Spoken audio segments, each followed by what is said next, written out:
crash in the air, people scream, ain't nobody there. Sky is falling, metal rain, chaos mornings, no one's sane. Crumbling towers, streets in flames, forgotten heroes, who knows their names. Broken future, shattered dreams, end of times ain't what it seems. Hello friends, this is Sam Chaney reporting for Weaponized News. Today's August 25th, 2026. Thank you for joining us on this Tuesday edition of Weaponized News. Quite a bit to get to today on day 178 of the Iran war as it drags on. Threats of sanctioning everybody doing deals with Iran yesterday rolled out by Treasury Department, Trump administration. Economic D-Day, it's been called. What was it? Operation Epstein. No, Operation Economic. The hell is it even called? I can't even remember. It's so stupid. Anyway, the ins and outs, the pushback from China about this, because essentially it was sanctioning everybody doing business with Iran directly and indirectly. So yeah, what was it called? Can't even remember. There's all their stupid operations. Operation Epstein Outcast, excuse me. Operation Economic Outcast launched yesterday by the Trump administration.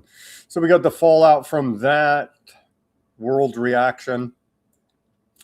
Iranians still talking a big mess. All of the roundup where we're at on day 178 of the Iran war. In the wars, man, stop the never-ending wars. It's destroying our veterans. The VA is launching Psilocybin clinical trial for veterans with treatment-resistant depression.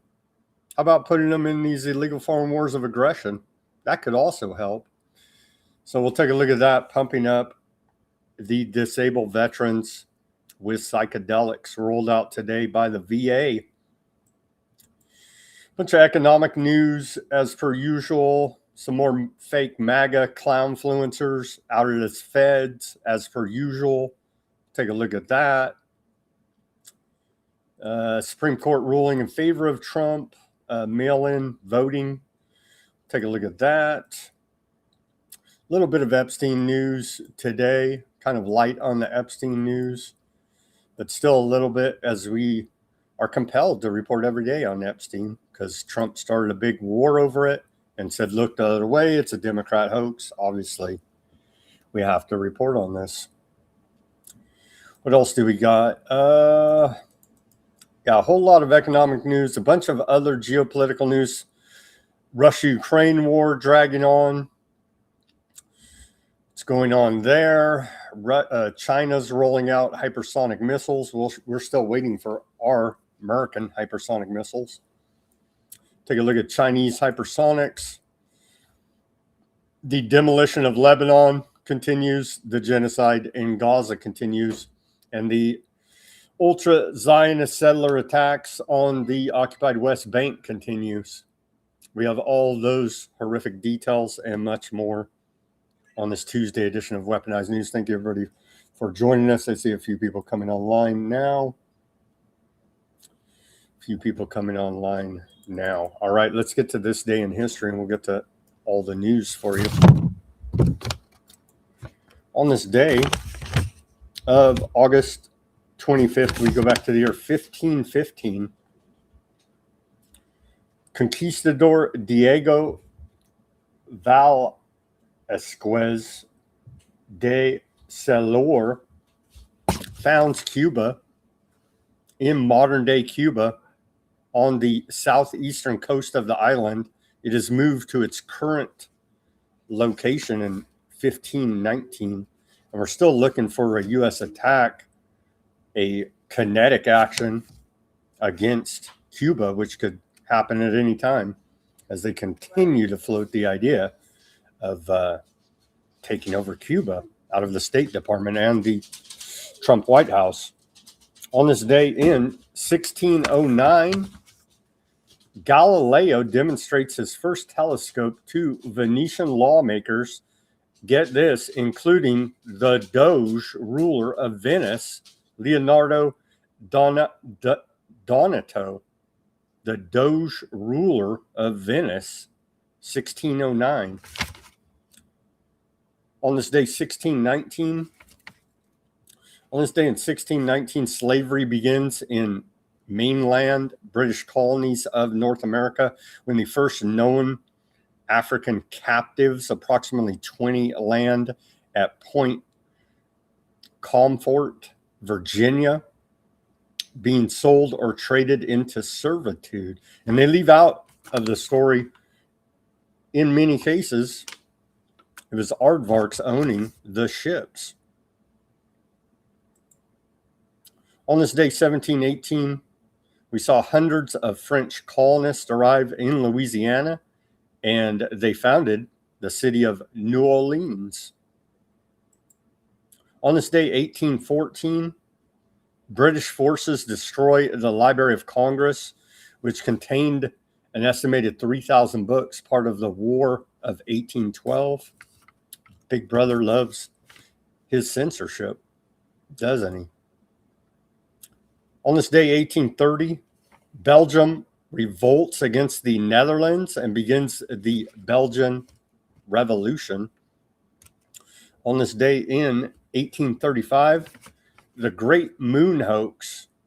The New York Sun publishes the Great Moon Hoax story by John Herschel, who claimed he had discovered life, landscapes, and fantastical creatures on the moon through a powerful telescope. Literally all a hoax. On this day in 1875,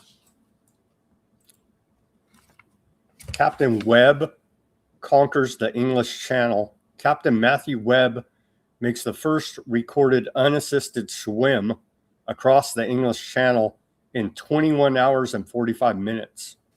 Quite an athletic achievement for the time. 1932 on this day, Amelia Earhart completes a transcontinental nonstop flight, the first by a woman, landing in Newark, New Jersey.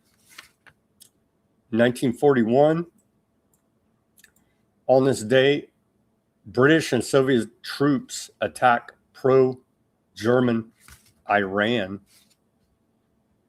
1944, on this date, we saw the liberation of Paris.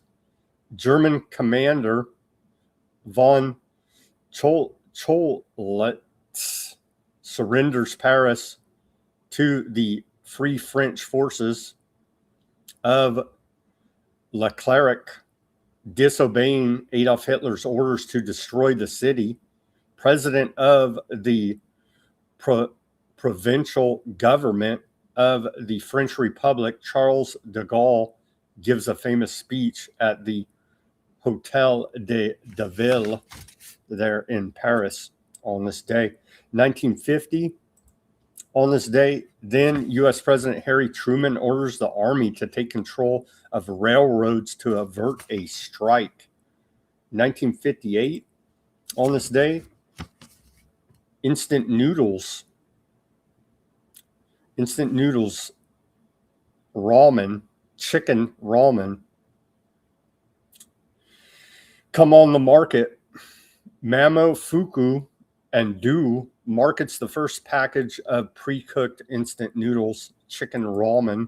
Here it is. Thanks to Trump's economy, we're all eating chicken ramen here now. There it is. On this day, 1958. And then finally on this day, in 1990, UN Security Council authorizes military action against Iraq for invading Kuwait. That's a funny one. Remember old man Bush told Saddam, he said, yeah, go ahead and invade Kuwait, no problem. And then he turned around and said, you're a damn tyrant terrorist. It's like, bro, you gave him the green light to do it, and then you turn around and say that they're terrorists for doing it. It's all impartial, working with the feds here now. All right, on this day in our civil liberties history, we go back to the year 1945. John Birch dies, right-wing group named in his honor. John Birch died on this day in China while serving as a U.S. military intelligence officer. He is regarded by some conservatives as the first American to die in the Cold War. As a result, the John Birch Society was founded in his honor on December 9, 1958. The organization became one of the leading anti-communist groups in the United States during the 1950s and 60s.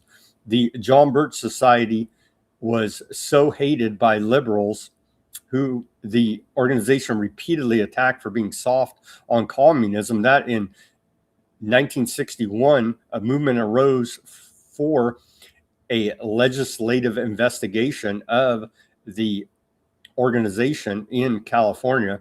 On March 27, 1961, the ACLU wrote to California Governor Pat Brown objecting to the investigation of any group simply because of its unpopular political views. On this day, 1964, FBI spies on civil rights groups at Democrats' convention under orders from President Johnson. On this day, the FBI submitted the first reports to President Lyndon Johnson about the spying on civil rights activists at the 1964 Democrat Party convention, spying that he had specifically ordered.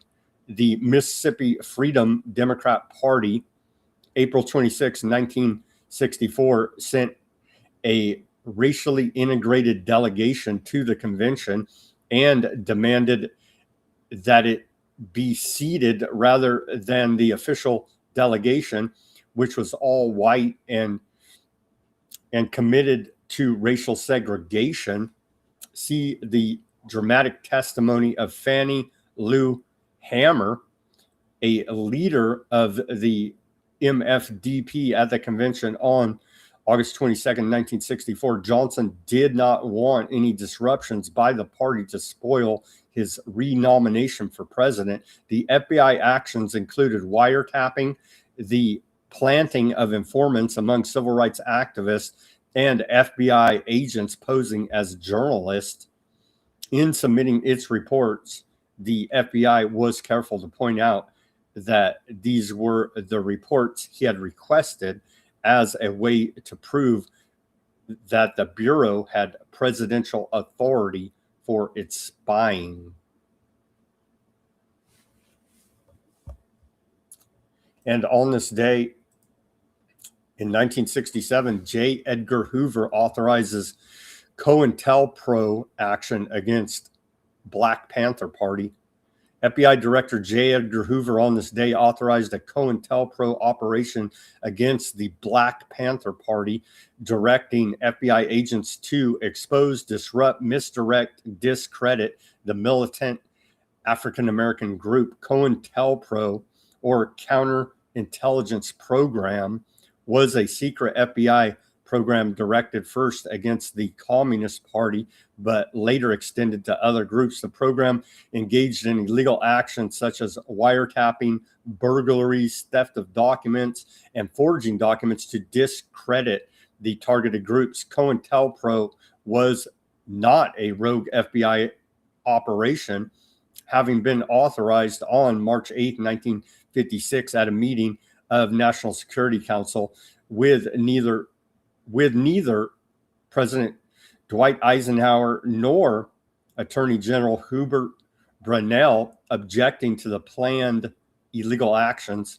COINTELPRO program was first exposed as a result of a burglary of the FBI office in Media, Pennsylvania on March 8, 1971 by a group of political activists who stole about 1,000 FBI documents. They then released them to the media. As we continue to cover, I think I remember reading that detail yesterday. Actually, I do remember it. So, yeah, we love, the feds are keeping us safe from the stage up false flag attacks they create. So, America. There you go. Here's our segue to the news. Oh, by the way, Dolly Parton died. Dolly Parton, famous country musician there, country singer. She has died at the age of 80. People Magazine says just 4 days after saying, I still have so many things I want to achieve. She was a big miracle pusher. So dry my sad eyes, funding Moderna and others, and giant push during the bad times to get miracled up, for those that can remember. So yeah, at the age of 80. Rest in peace there, Dolly Parton. Here's our segue to the news. Kill your local PDF. Trump heckled by protesters at South Carolina rally.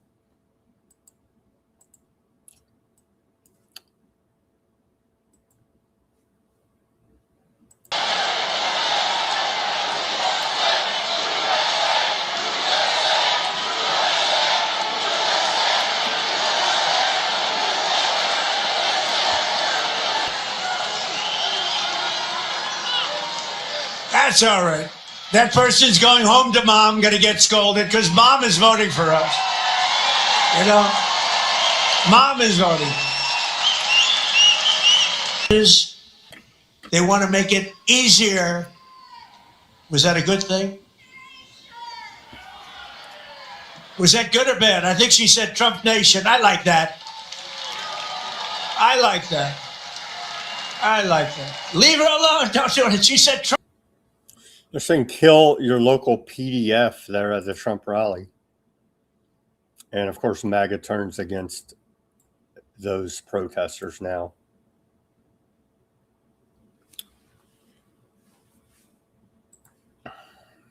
Post by the White House earlier today.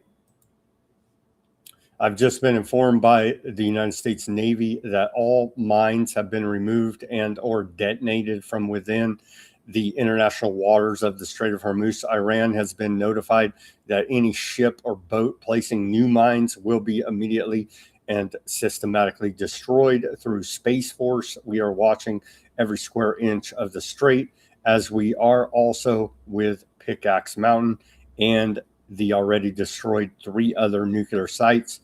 There is a zero tolerance policy on mine placement in full force and effect.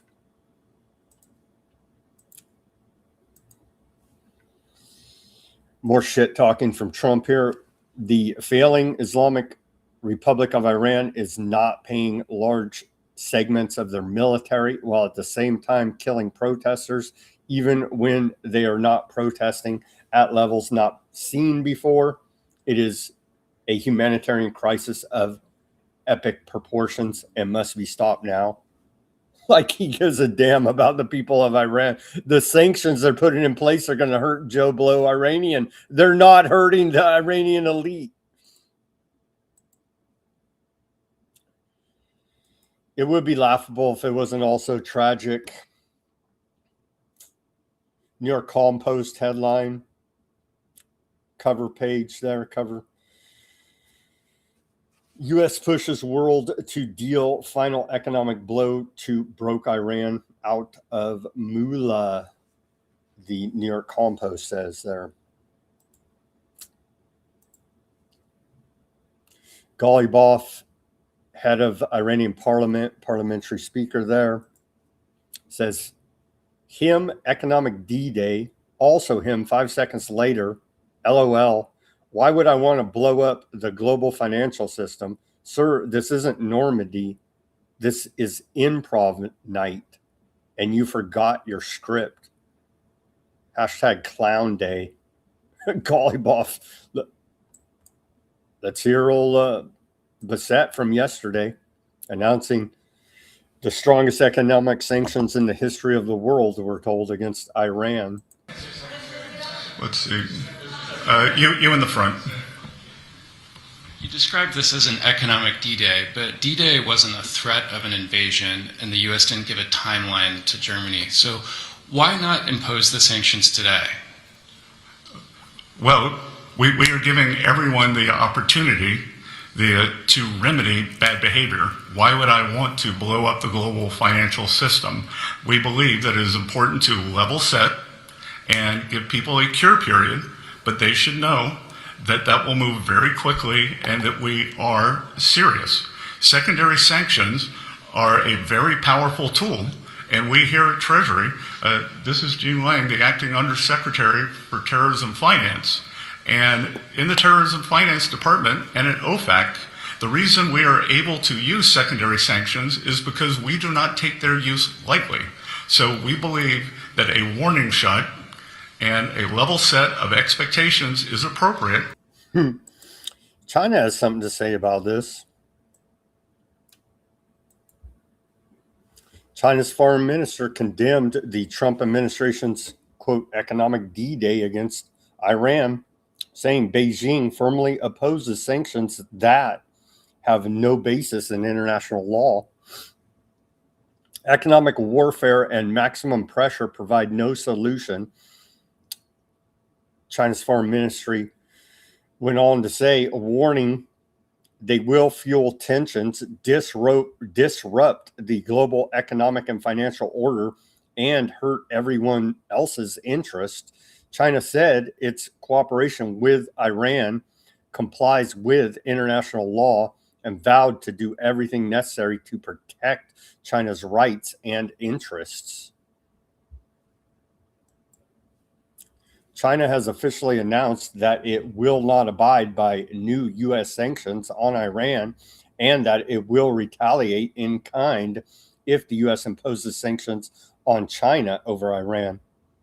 Practically all new economic sanctions announced by the United States are falling through the cracks because China will continue to do business with all of the countries that do business with Iran. Plus, China can immediately put another ban on rare mineral exports, which blocked U.S. technology a couple of months ago, and Trump had to ask for negotiations. The only thing that remains for Trump is the naval blockade and economic sanctions directly on Iran, which even after so many years have not brought any significant results. Meanwhile, the closed Strait of Hormuz is putting enormous pressure on the petrodollar, which is now blocked because the United States has been printing dollars for years based on the petrodollar.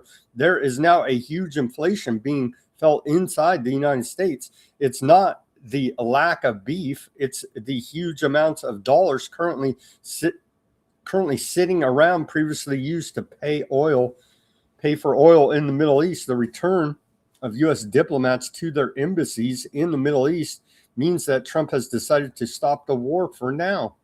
We'll get to those reports later in the show. The U.S. can try to cut Iran out of the dollar system, but it risks accelerating the workaround already taking shape. China buys most of Iran's oil, often settled in yuan, Chinese currency. The UAE and Turkey remain key trade and re-export hubs. Washington's new secondary sanctions target shipping, gold, aviation, tech, and digital assets, but Iran and its partners have spent years building alternatives, yuan settlement, CIPS, shadow fleets, and barter deals. Sanctions can raise costs now. Over time, they may also push China and Iran to build a stronger parallel financial system beyond the dollar. That's where all of this is heading, right, as we continue to report. Iran talking shit here now. They say Scott Bassett. This is an Iran embassy in Kenya. They say Scott Bassett, any entity that have trade relations with Iran will be removed from the U.S. dollar system. Number one, no country in history has committed bigger economic genocide than the United States. This time we're ready, locked and loaded with 47 years of experience. At least now you're open about targeting the Iranian people. And in the end, it is these same people who will defeat you. Number two, by weaponizing the dollar, the U.S. empire is only accelerating the global transition away from it. You're telling every country on earth find an alternative because you could be next. And they posted this cartoon.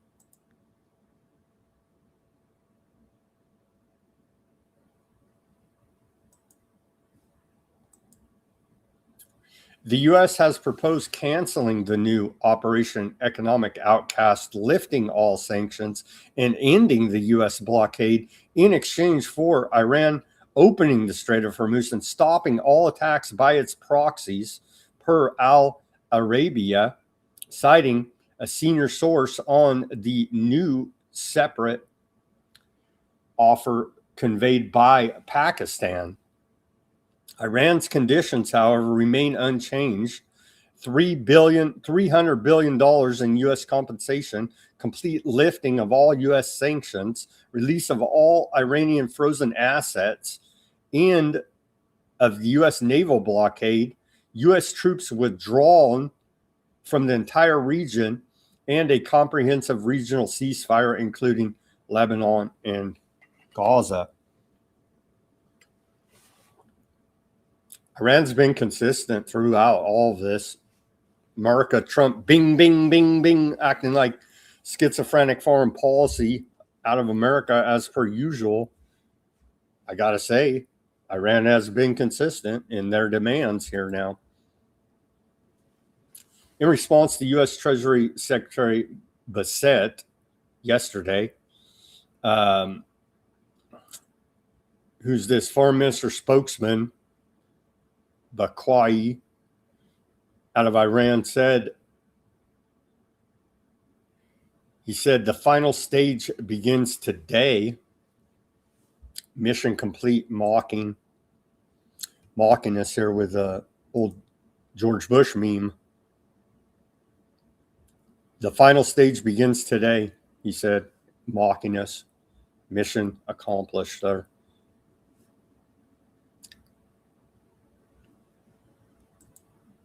Iran's talking mad shit. Wall Street Journal. Well, we reported at the time, we continue to report here at Weaponized News. We have no business starting a war with Iran. The intelligence community, the State Department, for God's sake, said before this happened, Iran is not an imminent nuclear threat to the United States. We're doing this to defend Aardvark land. Report out of Wall Street Journal today. We've been telling you the entire time since the war began. Days before the start of large-scale combat operations against Iran, February 28th, this year, 2026, President Trump summoned his Director of National Intelligence, Tulsi Gabbard, to the Oval Office in order to ask her if a war with Iran would work and successfully topple the Islamic regime.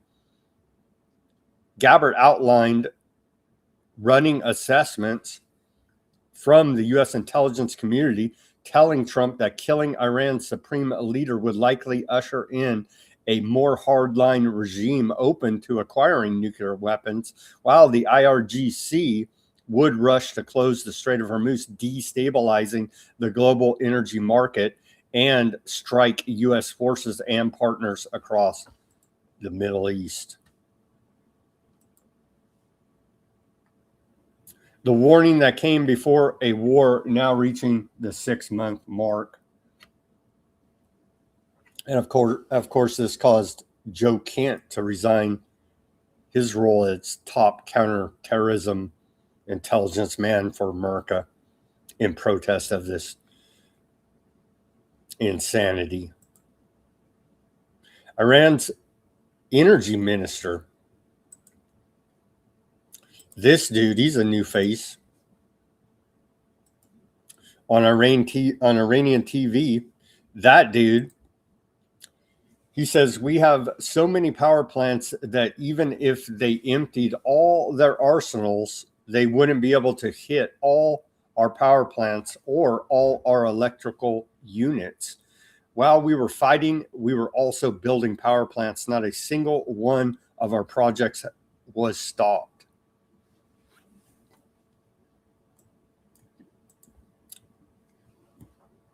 Iranian drones and missiles have done billions of damage to American intelligence sites across West Asia, the worst the CIA has absorbed since its creation in 1947.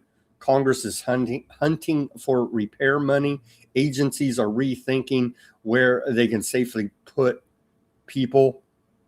Then read it alongside the Washington Post, Compost, which found the Pentagon quietly asking a bigger question, whether to rebuild at all. More than 200 U.S. facilities damaged or destroyed since the beginning of the Iran war. Options on the table include shifting the footprint westward toward Jordan and Aardvark land, away from the Iranian regime's missile range. Officials call it a once-in-a-generation chance to reconsider. The tell came before February. CENTCOM had already emptied many of those bases, judging them too exposed to defend. One official put the current posture blatantly. Iran thinks we are in the traditional places, and we are not. 70 years of Gulf architecture built on a promise to protect the host. Bahrain, Kuwait, Qatar took the hits and are now watching Washington price the repairs against a retreat. What a friggin' disaster. The State Department is preparing to send diplomats back to embassies across the Middle East that were evacuated before and during the war with Iran, according to an internal document obtained by the failing New York Times. Embassies in Aardvark land, Jordan, and Oman will return to full staffing, while posts in the UAE, Saudi Arabia, Qatar, and Lebanon will initially cap staffing at 85%, and those in Iraq, Kuwait, and Bahrain at 75%. Family member restrictions are expected to remain in place across the Gulf and in Lebanon. How about stop sending our troops off to die in these illegal foreign wars of aggression, to die and get injured and get PTSD and all the rest of it we know our troops suffer from? How about we just stop doing that? Oh, we can't? Because global hegemony? I understand. Well, the VA launches Psilocybin trial for veterans with treatment-resistant depression. They're pumping that again today. They put out this press release August 5th this year. So what, 3 weeks ago, something like that. They're pumping it today, though, out of the White House. The U.S. Department of Veteran Affairs today, this is 3 weeks ago, announced the launch of a new clinical trial to evaluate the effectiveness and safety of psilocybin mushrooms, right, to treat major depression in veterans, including those with concurrent post-traumatic stress disorder. Stop sending them to legal foreign wars of aggression. Problem solved. Oh, sorry, U.S. hegemony. Forgot. The new trial comes after President Trump's recent executive order on accelerating medical treatments for serious mental illness, which aims to increase clinical trial participation and accelerate innovative research models and drug approvals for psychedelic drugs. VA's trial, titled Psilocybin Intervention for Veterans Overcoming Treatment-Resistant Depression, or PIVOT, reflects VA's commitment to pursuing innovative solutions for veterans who have not responded to existing treatments. Far too many veterans are living with mental health conditions that don't respond to available treatment, said VA Secretary Doug Collins. Under President Trump, VA is pursuing all avenues to evaluate new treatments and offer meaningful relief for those who have worn the uniform. This clinical trial reflects another step toward this goal. So, experimenting on the troops as per usual. The randomized controlled trial will enroll veterans diagnosed with treatment-resistant major depressive disorder with or without concurrent PTSD and will compare outcomes between two psilocybin dosage levels. The study will also assess participants' levels of depression before and after treatment, tolerability of side effects, and other patient-reported depression. The trial will be conducted in 5 locations: in Birmingham, VA, Tuscaloosa, VA, Portland, VA, where else? Crucinus, VA in Philadelphia, and Puget Sound, VA in Washington State. The health and safety of veterans who chose to participate, at least they were told they were being part of this clinical trial. Maybe some weren't. We'll have to wait and see. A la MK Ultra. Government would never do such a thing, I know. The health and safety of veterans who chose to participate in this trial is VA's top priority. Sure. The trial will be conducted in a safe, controlled clinical setting using pharmaceutical-grade drugs under careful quality controls, stringent safety protocols that were developed with the FDA. That's quite laughable. Excuse me. And in a setting that includes psychological support, MK Ultra. In addition to this trial, VA is involved in 20 active clinical trials focused on psychedelic therapies for mental health conditions. All VA research, including research into psychedelics, is conducted under strict safety protocols and in full compliance with federal guidelines. The U.S. Federal Food and Drug Administration has granted breakthrough therapy designation to several companies developing psychedelic substances, including MDMA, psilocybin, and LSD, allowing for expedited review of these drugs. Clinical use of these therapies outside of research will only be considered by VA once FDA approval is granted. I don't know. You know those red cap mushrooms? I heard they grow next to pine trees. Just saying. Just saying. VA strongly discourages self-medicating or attempting to replace other mental health treatment options with psychedelics or any other unprescribed substances. Proven evidence-based treatments are currently available at VA facilities to treat veterans with mental health conditions. Veterans should always consult their healthcare providers before making any treatment decisions. They're getting ready to experiment on the troops with psychedelics. So there you go. But check with the FDA first. Tragically enough, end all of these wars and our troops wouldn't need to be experimented on by the VA. You see? Yeah, I know. U.S. hegemony. Continuing here, some local news now. San Diego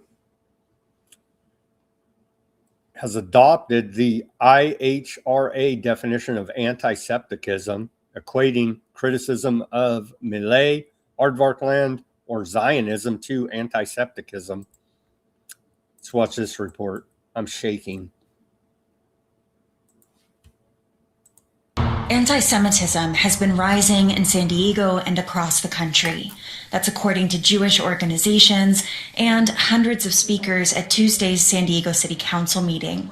Liat Cohen-Reese directs a local anti-Semitism task force. She says defining it is the city's first step to better fight it. Well, we need language. In order to understand what something is, we need a definition, we need the language.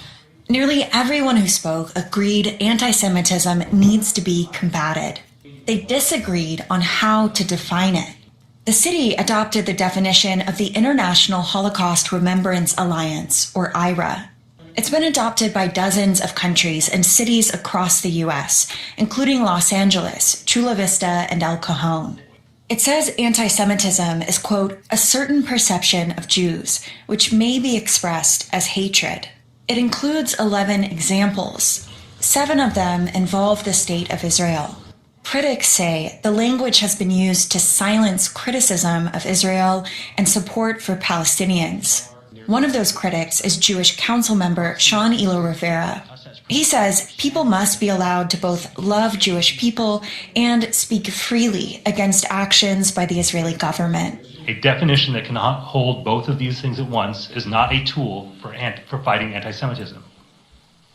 It is a tool for silencing people who care about everyone. He urged the council to consider other definitions, but he was outvoted 8-1.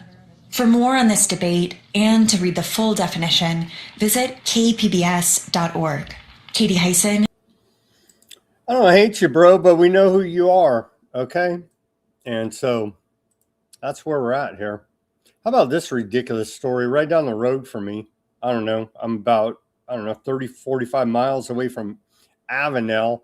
These Clown World city council members, they were recalled out of office, and they stayed in office. Here's that report. And now finally a judge rules recalled Avenel city councils unlawfully remained in office.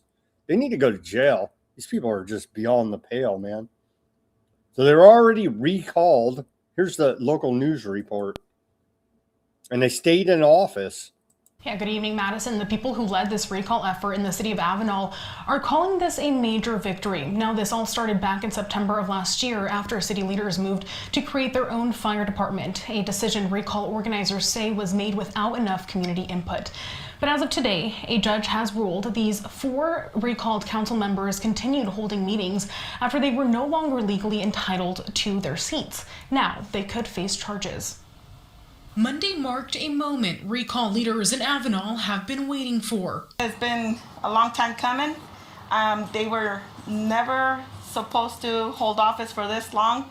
The wait, nearly 3 months since the Kings County Registrar of Voters certified the recall results on May 28th. Kings County Superior Court Judge Jennifer Giuliani ruled the 4 recalled council members have unlawfully held their seats since that day. The court did agree Avenel's city clerk, not Kings County, should have overseen the recall, but the bottom line is the recall still stands. It's really exciting that we finally have a court order, or will have a court order today.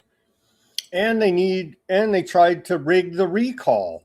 They need to throw their ass in jail, man.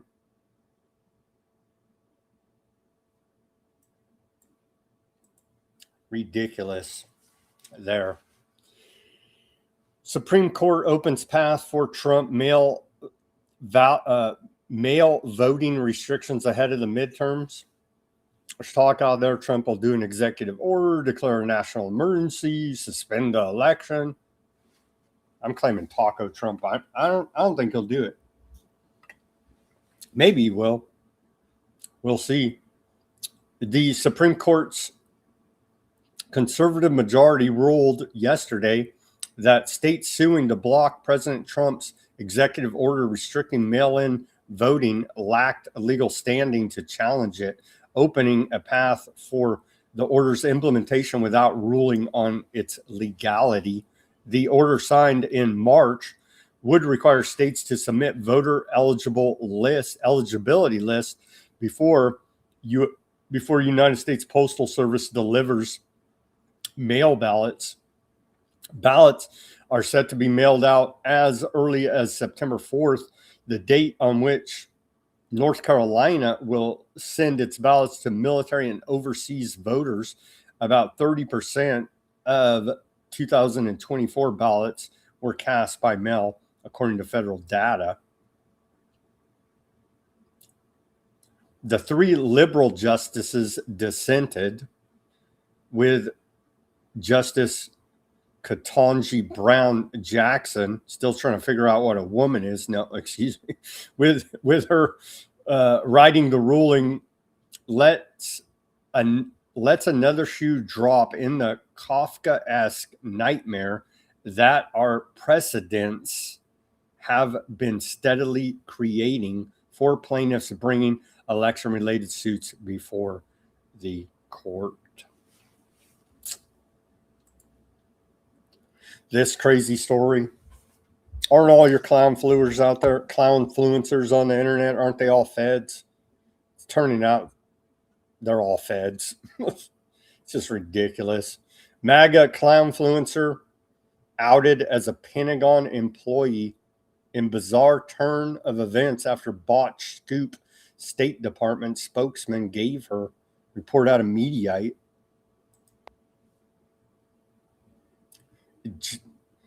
Jenica Pounds, who is more well known as MAGA clownfluencer Data Republican on social media, was outed as a special government employee of the Department of War yesterday.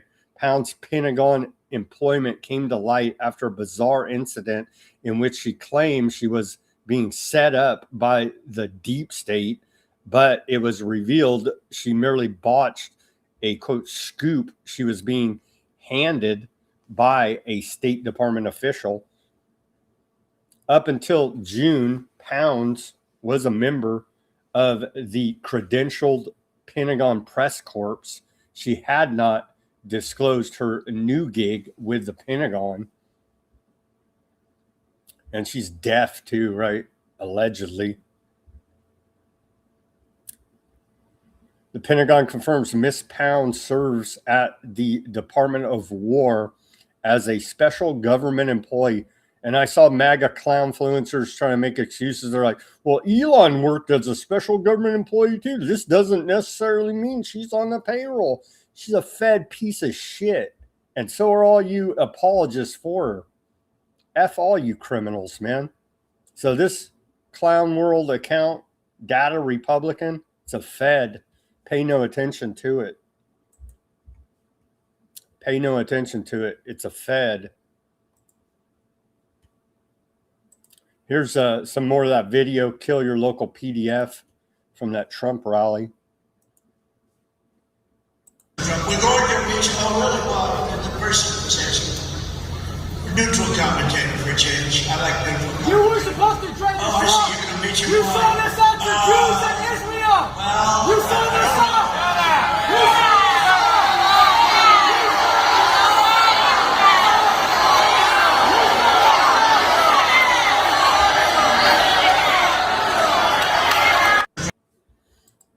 He's not wrong, is he? He's not wrong. Back to this one more time. Let's blow the whistle on these feds, blow their cover. This account right here, Data Republican, small r, that's a Fed account. So discount everything you see coming out of this account as Fed psyops and propaganda and lies.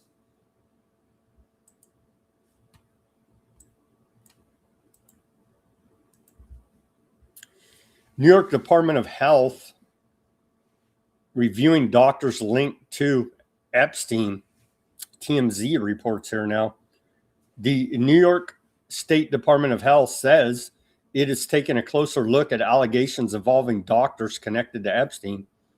Remember, we went through the files. There's all kind of crazy stuff. Doctors, medical treatments, treating STDs, bionic penises, just insanity.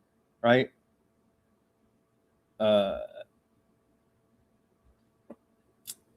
They told TMZ, that is the New York State Health Department, that the reports are deeply troubling of his relations with doctors in New York State and warrant a review. A spokesperson for the New York State Health Department told TMZ the agency cannot discuss details of ongoing investigations, but says officials are taking the allegations seriously.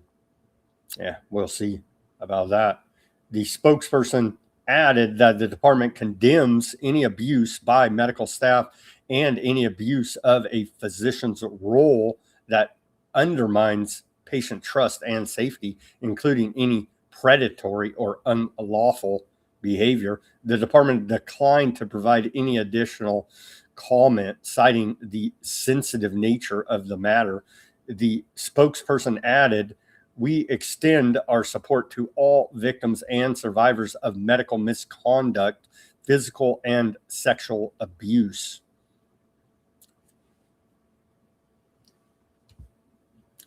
The failing New York Times investigation identified various physicians linked to Epstein, but the State Department didn't mention any specific names in its investigation. Yeah. I don't have much hope it's going anywhere. We'll see how that develops. Story out of Reuters here now. Ghislaine Maxwell loses bid to throw out conviction for aiding Jeffrey Epstein. Earlier today, a U.S. judge rejected Ghislaine Maxwell's bid to throw out her conviction of and 20-year prison sentence for helping Epstein. In a decision made public earlier today, U.S. District Judge Paul Engelmeyer in Manhattan said Maxwell's claims were all meritless and all or almost all were frivolous. He said most were based on arguments Maxwell previously lost or failed to make in challenging her December 2021 conviction, while much of the supposedly, quote, new evidence disclosed this year through the Epstein Files Transparency Act was irrelevant. On the contrary, to the extent it is relevant, far from exculping her, it incriminates her or reinforces the correctness of the legal rulings Maxwell's challenging. He wrote in his 67-page decision. He also called Maxwell's claim that prosecutors illegally withheld some evidence conclusionary, cynical, and wrong.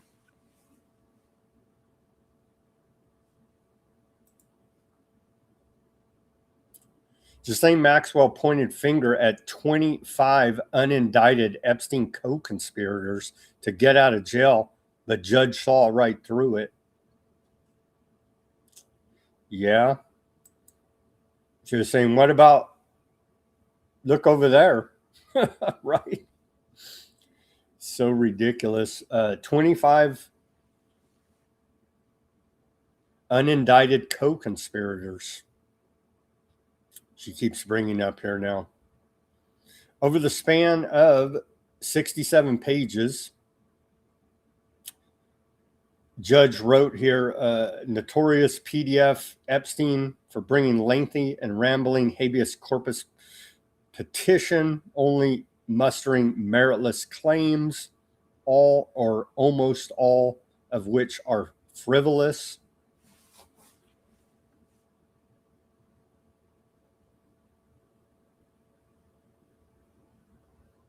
Maxwell's attempts to avoid this bar by claiming that new evidence shows that there were 25 men with whom victims' lawyers reached secret settlements who could equally be considered co-conspirators of Epstein's. Maxwell argues that she would have called them as witnesses at trial had she known of their existence, the judge wrote. But Maxwell does not support this factual claim. He explained her only basis for it is a transcript from May 14th, 2014 podcast featuring a lawyer for various Epstein and Maxwell victims. On the podcast, the lawyer vaguely alleged that Epstein had sent victims to be abused by, quote, certain friends who Epstein then blackmailed. The lawyer opined, so let's just say over the years, there's 25 of those individuals. This uncorroborated conjectural remark is a far cry from evidence that 25 unindicted co-conspirators exist, as Maxwell claimed, the judge stated. In short, Maxwell in no way showed how these purported co-conspirators would have exculped her at trial, or that the federal government somehow deliberately delayed her indictment to, quote, inhibit her from calling those potential witnesses in her defense. Having determined that Maxwell fell very far from the mark, judge said there was no fact that Maxwell fairly puts in dispute that has any potential to disturb the outcome of her trial. So that attempt by Maxwell failed. Good news there. All right, where are we at? We're almost at the top of the hour. We got a bunch of economic news. Let's take the live commercial break now. Everybody give me that like, share, subscribe, push that notification button, please. Thank you for joining us on this Tuesday edition of Weaponized News. We got a big show tomorrow, actually. We have a guest, John Gold, 9/11. We're going to do the first half about 9/11 as we're coming up on the 25th anniversary of 9/11. We'll have author, activist, researcher John Gold on tomorrow to talk about 9/11. Where are we at on the 25th anniversary in our quest for an independent investigation into 9/11? So we'll talk about that tomorrow with John Gold for the first hour. Give me the like, share, subscribe, push that notification button. Everybody go to weaponizednews.com/shop. Get yourself a holograph sticker over there. White background sticker and the clear sticker. Weaponizednews.com/shop. We have baseball caps, t-shirts, coffee mugs, shot glasses. As some in the audience claim this show may induce heavy bouts of drinking. Bunch of gear over there. Weaponizednews.com/shop. Go take a look. The link's in the description below this video. We take donations as well. Buy me a coffee, Bitcoin wallet address, Cash App links, all in the description below this video. Become a paid subscriber at Weaponized News Substack. Show your support for independent reporting and analysis brought to you 5 days a week, Monday through Friday, 5 p.m. Pacific, 8 Eastern Time, live Weaponized News. And I can guarantee you 100%, I'm not a Fed. Don't work with any government, never have and never will. I can guarantee you that 100%. I hate the government. I'll never work for these criminals. Become a paid subscriber at Weaponized News Substack. You'll get we're streaming there live now. You'll get the full show, a summary of the show, and links to almost everything we talk about for documentation and further research purposes. weaponizednews.com/shop and Weaponized News Substack. All the links are in the description below this video. Your support is much appreciated. Give us the like, share, subscribe, push that notification button. All of that is free. All right, welcome back to the second half of Weaponized News on this Tuesday, August 25th, 2026 edition. The trade war now kicking off with Canada. So we're back into essentially global economic trade war. What Trump always wanted, he's getting. We talked about the sanctions on Iran in the first part of the show, the pushback by China. Now Canada. Now we got to deal with Canada here. Canada announces new retaliatory tariffs on $20 billion worth of U.S. goods, directly matching Trump's tariffs dollar for dollar. The new tariffs hit U.S. steel, aluminum, furniture, clothing, electronics, seafood, and more, effective September 8th. So again,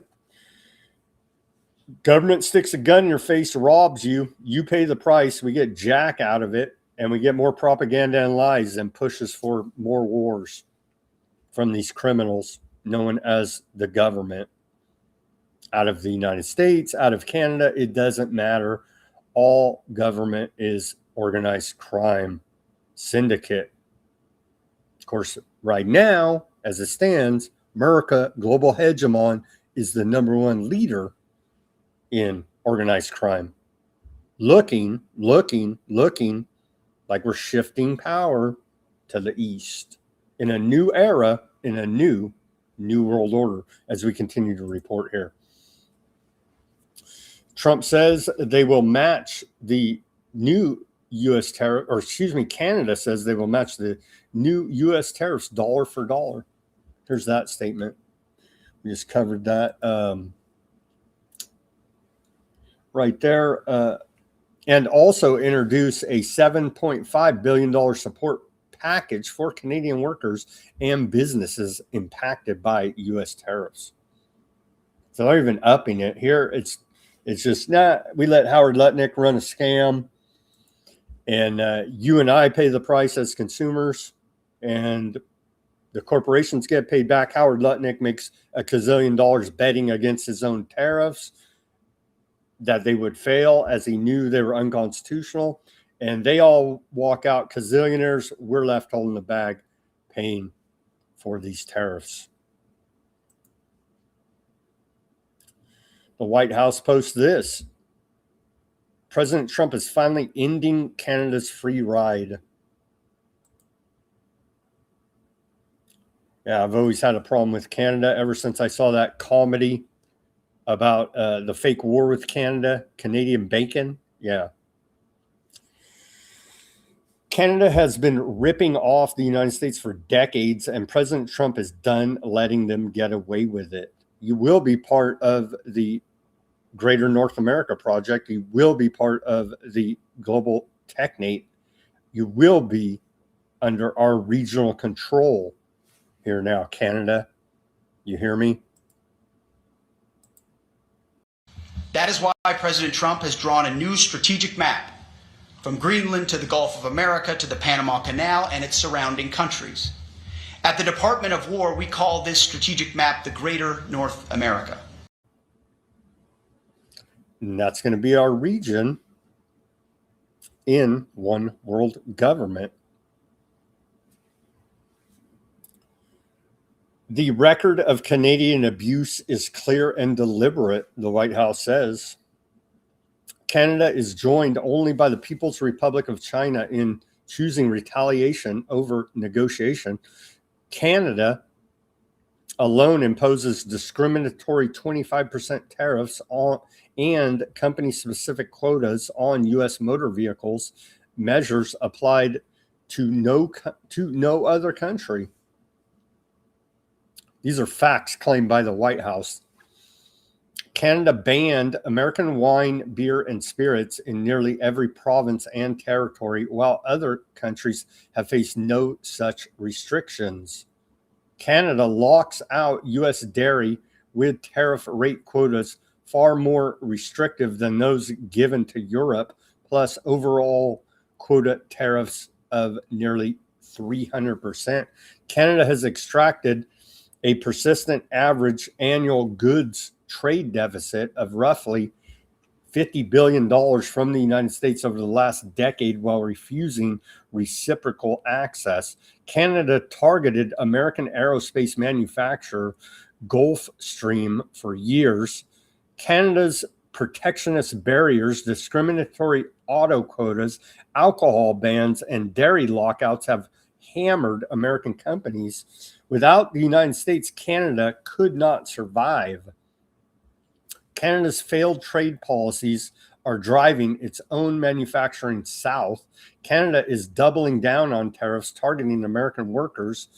The U.S. economy is approximately 13 times larger than the Canadian economy and home to 8 times as many people. President Trump said it best: Canada is easily the most difficult and unreasonable. They feel entitled, but they are not a state and will be entitled no longer.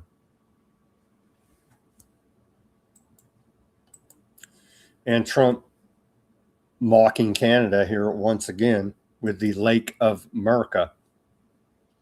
No more Lake Ontario. Trump has said he's thinking about renaming it Lake America right there. And then with the Lego memes coming out of the White House, Lake America right there, you can see. And they emphasize Gulf of America down there, as you can see. Lutnick's last-minute pressure sank U.S.-Canada trade talks.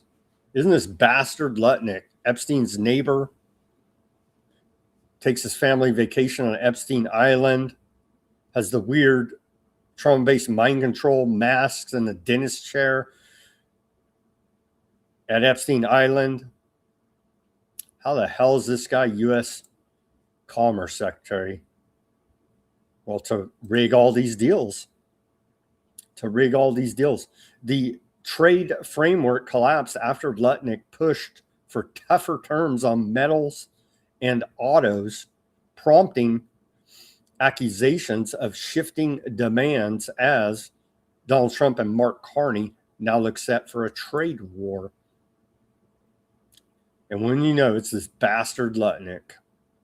Also, conveniently enough, he didn't show up to his job there at the World Trade Center on 9/11, while the majority of his company, Cantor Fitzgerald, did, and wound up getting killed in the collapse of the World Trade Center towers.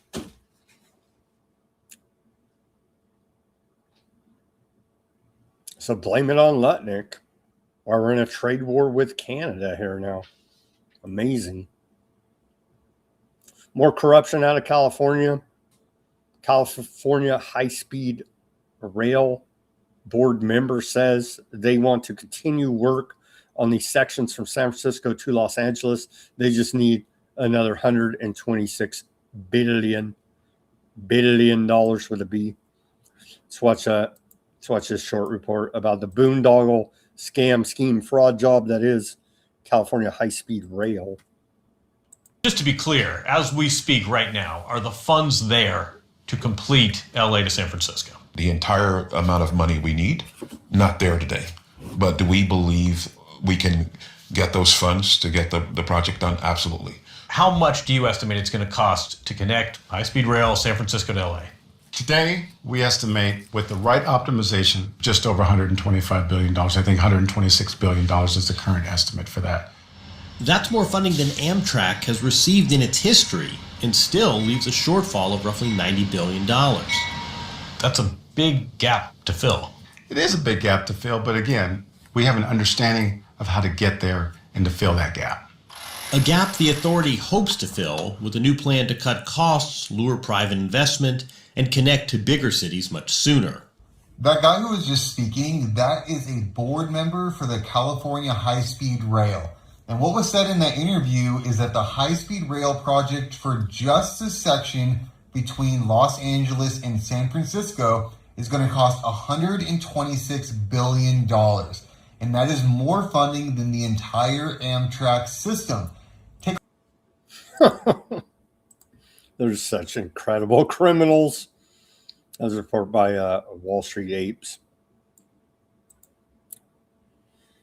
OpenAI's head of data centers, Chris Malone, reportedly quit the company last week. So they've had like top people, their head of, that was Anthropic's head of ethics quit. So they know it's all a giant scam. They don't want to be left holding the bag. So top executives of OpenAI and Anthropic quitting in the last couple of weeks here now.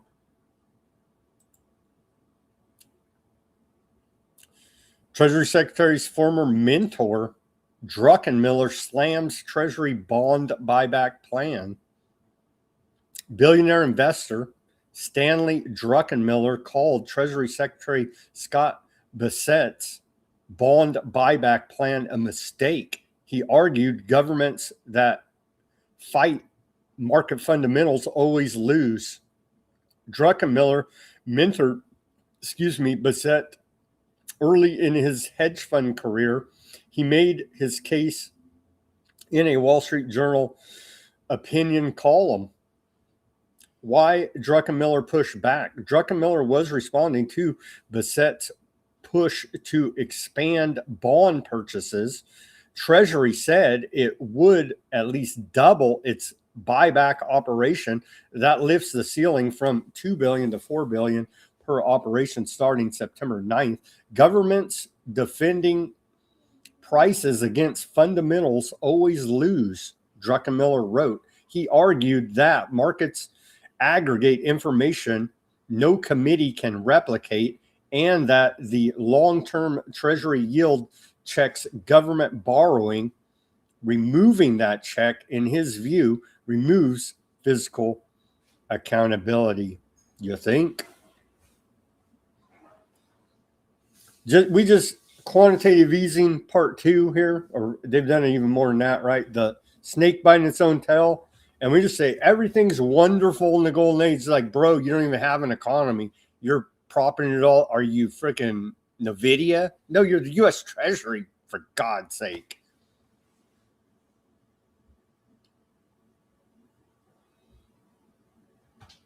What they're doing here, man, they're destroying our economy is what they're doing.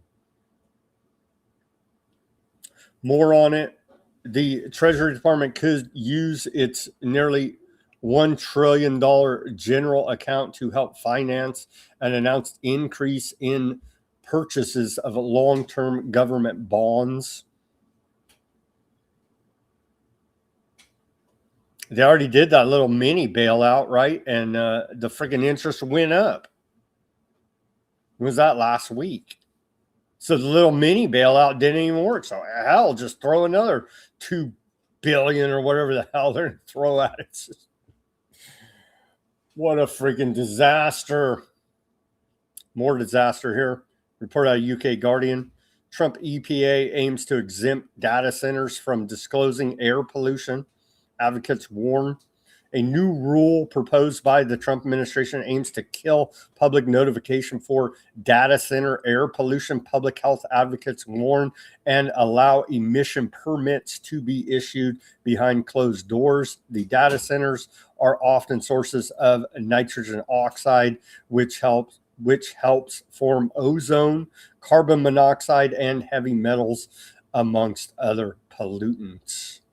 The Clean Air Act requires minor air polluters to disclose to public via state agencies how much pollution their proposed project will release. But the proposed new rule from Trump's EPA would dismantle that protection from data center proposals, as it should be.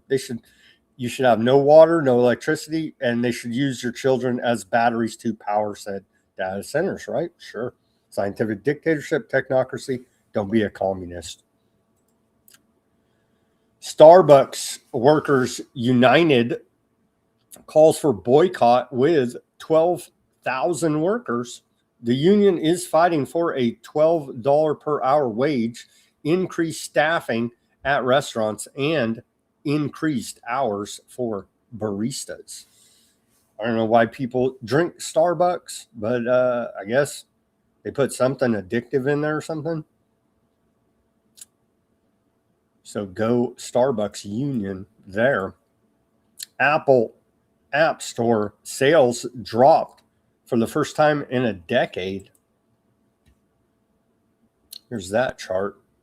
U.S. consumer spending on Apple's App Store fell for the first time in a decade in Q2, year over year. You can see right there. Boom.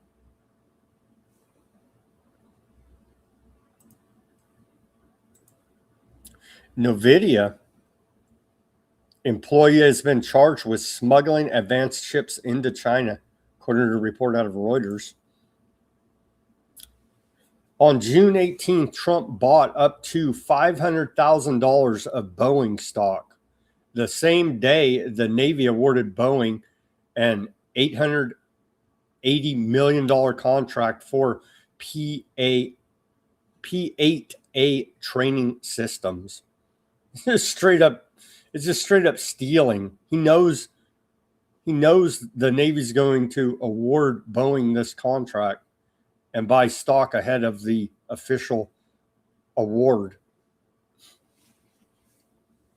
MAGA loves it, I guess. Yeah. Because he donates his president's salary to a charity, we're told. It's just incredible insider trading, fraud, right in our face. Number of data centers in each state by operating status. Here's a nice little chart from Pew Research. Map your data center here. You can see Virginia. I don't know why, because that's where a bunch of spies hang out. Virginia leading the charge there. Texas second, and of course California third. See if your state is in the top 15 leading the country in planned data centers. You can see currently operating and planned there. The brighter color currently operating, and the faded orange there planned in the future. So Virginia still has a little less than halfway to go. Same with Texas. We're there in California. We love the scientific dictatorship, technocracy, police state, surveillance state with cameras up everybody's rear end here. We love it in California. 12.9% of credit card balances in the United States are 90 plus days delinquent, near the highest level since 2011, according to Bloomberg. 92% of Americans have either delayed or totally abandoned medical care because of how expensive it is, according to a report out of UK Independent. In a stunning moment, Fox News just revealed that JP Morgan is predicting that we will enter a global food crisis due to Donald Trump's war in Iraq. Every American needs to see this. I don't know who's been calling this the entire time. Weaponized news. We've been calling this the entire time. Talk about another concern. Corn, soybean, wheat conditions are all deteriorating, and JP Morgan is warning of a potential global food crisis. Could this be the beginning of that, Scott? Well, they say it is. I mean, they'll make the argument that we're already starting that. We've had some trouble this year with our crops. Mother Nature has not been complying as well. It's not a disaster by any means, but it's just not what we thought we were going to be getting. But the real key here, for the first time in a long time, Ashley, is the fact that we've got a problem with logistics. So weather has taken a back seat. Logistics around the world has slowed up. I mean, we've heard about the Straits of Hormuz, but we've got another issue in the Black Sea and the Sea of Azov with the Kerch Straits. We've got problems there with wheat, and both of them have problems with fertilizer. And when we don't put down as much fertilizer, guess what happens to yields? So this is a cascading event. So this is a logistics issue, it's a weather issue, geopolitical issue, and they're all kind of stacking up, unfortunately, for the perfect storm, where JP Morgan sees food inflation at 5% next year. So that's not good. That could be a problem if we get any real big hiccups with Mother Nature. It's all engineered by design. Engineered energy crisis, engineered global famine. He's talking from first world perspective. Third and fourth worlders, millions are going to starve to death as per one world government depopulation agenda. All right, where are we at here now for the price of a gallon of gasoline on day 178 of the Iran war? We're at $4.10 on average across America, according to AAA right here. $4.10. And where are we at on Iran War Energy Cost Tracker out of Brown University, Watson School for International and Public Affairs? We're now at $91.4 billion total consumer burden since the beginning of the Iran war, again on February 28, 2026. And then we're pushing to $700 almost per household. Cost spread across both gasoline and diesel. We're at $697.78. It will be $700 per U.S. household tomorrow.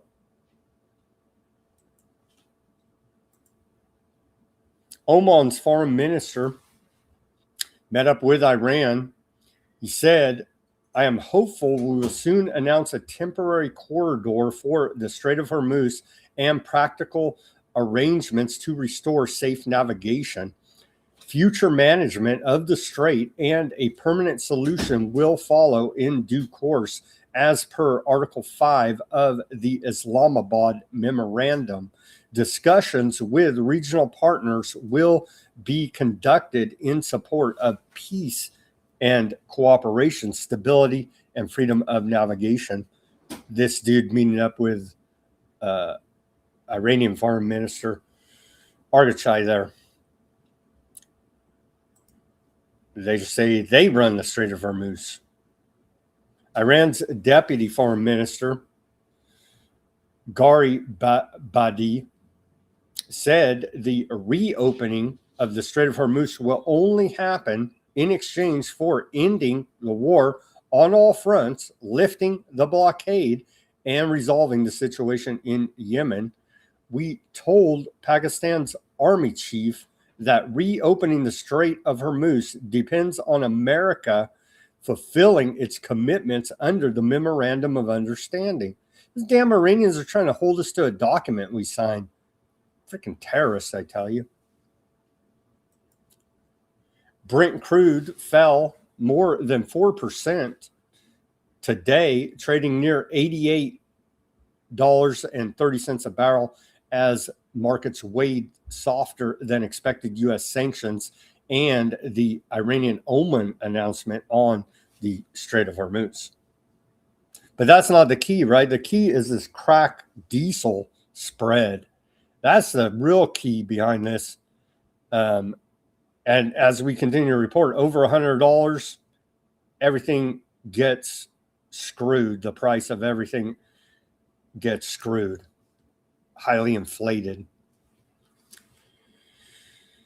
Iraq loaded nearly 11 million barrels of crude oil onto 7 tankers earlier today, marking its largest single-day surge in export activity in 3 months, according to Kepler data shared by Eurasia Group energy consulting firm. The surge follows Iran's decision Saturday to grant several Iraqi oil tankers special permission to pass through the Strait of Hormuz after repeated requests from Baghdad, according to Reuters. Iraq exports most of its oil through southern Gulf terminals, leaving it heavily exposed to the disruption at the Strait of Hormuz. So trying to get something moving through there. But a U.S. Central Command lets us know they are patrolling the region there, implementing the iron wall of the naval blockade. Department of War Undersecretary Michael pumping Skynet, essentially. Here he is on CNBC earlier today.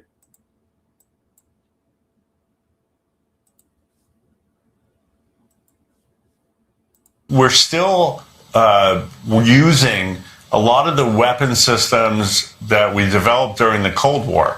And as this new type of warfare has really come upon us in the last 5 years, we've thought about what we need for the modern battlefield. And you need right now both. But I think eventually you're going to see what I call a mix shift.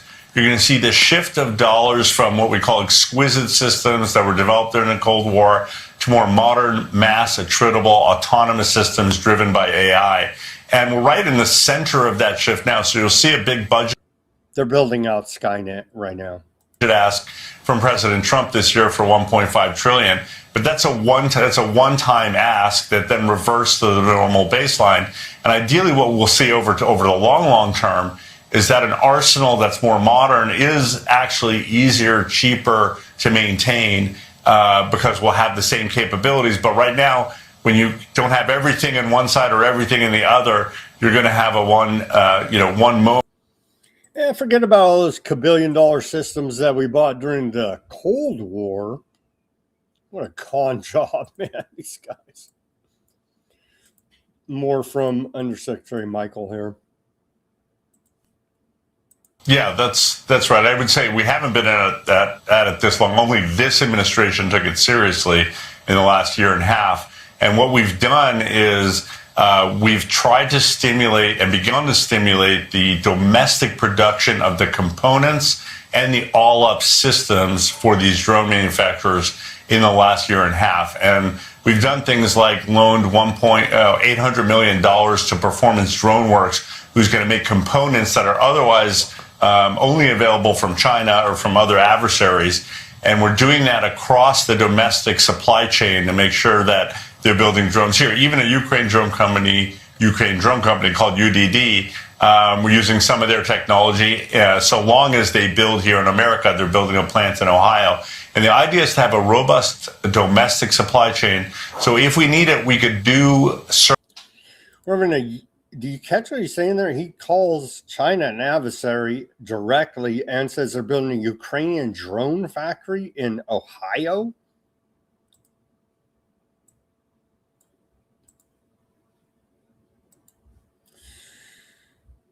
More nonsense from Trump. He says, based on my very good relationship with Kim Jong-un of North Korea, I was not happy with the fact that the United States had long ago agreed to participate in joint military exercises with South Korea. These exercises are not only costly, with much of these costs paid for by the United States of America as usual, but send a signal that is totally inappropriate and hostile to a country that, as long as Donald J. Trump has been president, has been unthreatening and respectful. Therefore, and based on the fact that it was too late to cancel, I instructed Secretary of War Pete Hegseth to substantially reduce the joint military exercises. While somewhat unrelated, I recently asked the president of South Korea if they would like to join us in the denuclearization of the Islamic Republic of Iran, and he said no thanks. So it's punishment for South Korea not wanting to get involved in Iran war here now, and so destroying our relationships as a result of Trump's online outburst. 55% of South Koreans now view the United States unfavorably, the lowest level in 25 years. Note, South Korea, a major U.S. strategic ally, is currently led by the country's most left-wing and pro-Beijing government ever.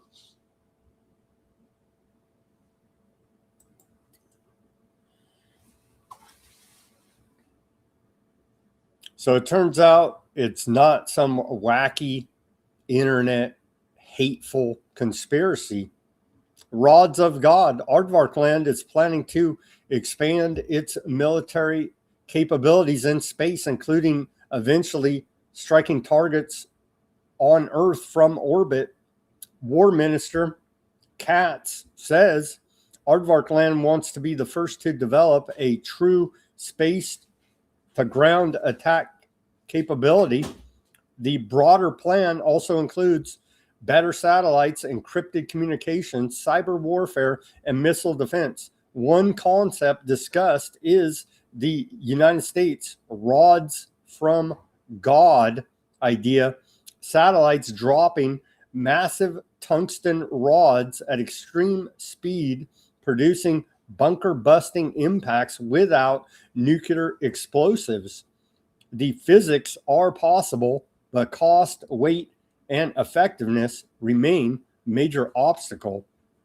Aardvark Land is considering roughly 16 billion shekels or $5.4 billion in space investment over the next decade, though funding is not yet assured. Well, I'm sure just we'll pay for it over here as we're linking up our militaries there. And so very exciting development. Aardvark space lasers. Aardvark Land wants rods from God.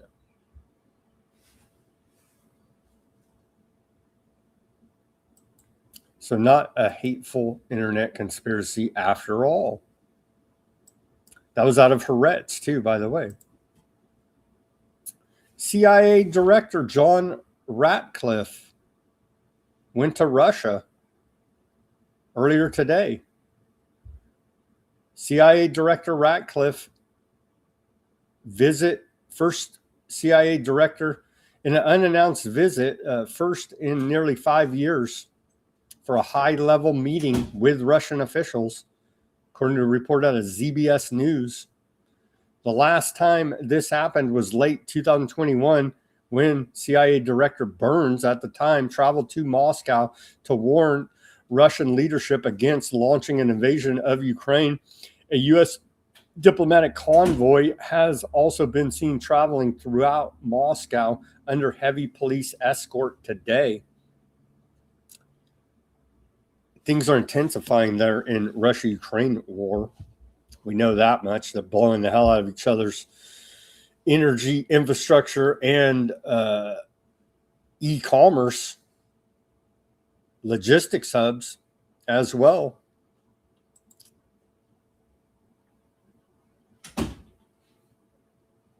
Yeah. So, unannounced CIA Director Ratcliffe visit to Moscow earlier today. And I saw other reports that the meeting didn't last very long, and he left quickly as well. So who knows what is going on there. Chinese hypersonics. Report out of UK Telegraph.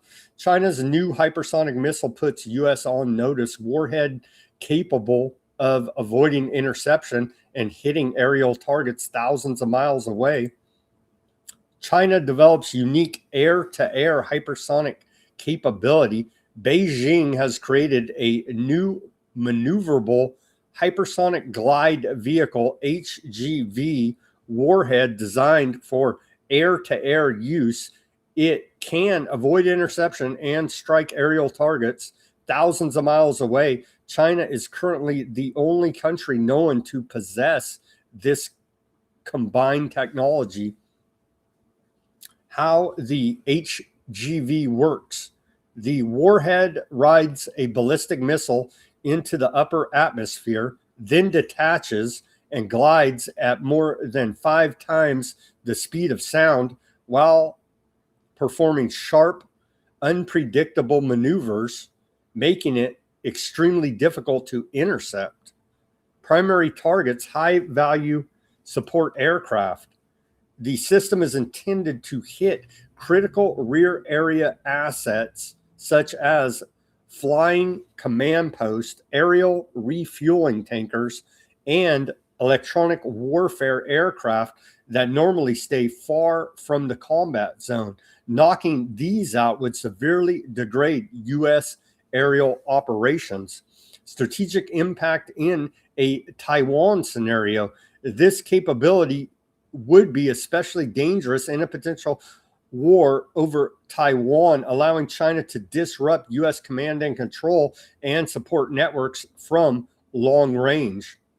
Range with DF-17 mounted on China's medium-range DF-17 missile, the GHV could travel roughly 1,500 miles, bringing it within a couple hundred miles of Guam and its major U.S. military base. Extended range with DF-27 attached to the more advanced DF-27, estimated 5,000-mile range. The same warhead could put Hawaii within reach. Broader PLA missile adaptions. Bloomberg reported that China has also added air-to-air capabilities to some existing hypersonic cruise missiles and anti-ship capabilities to other missiles. U.S. missile stockpile crisis. The news arrives as the U.S. faces severe shortages after 7 months of war with Iran. Roughly half of Patriot THAAD and PRISM inventories and about a third of PASSM's SM-2 136s and Tomahawk stocks have been expended. Limited U.S. interceptors, current U.S. inventory stand at only about 820 Patriots and 280 THAAD interceptors, already making defense against a Chinese hypersonic threat more difficult than with a full arsenal. China's overall ballistic advantage. China fields more than 3,250 ballistic missiles, including the DF-41, with a range of up to 9,320 miles, capable of reaching Washington. Traditional ballistic missiles lack the maneuverability of an air-launched or HGV system, giving the new warhead a qualitative edge. So isn't that exciting? Aardvark space lasers, or the Rod of God, and Chinese hypersonic missiles. But hell, we have drone dominance according to the U.S. Department of War. Not looking good here in Russia, Ukraine. Western talks sent to Ukraine now mostly sit idle.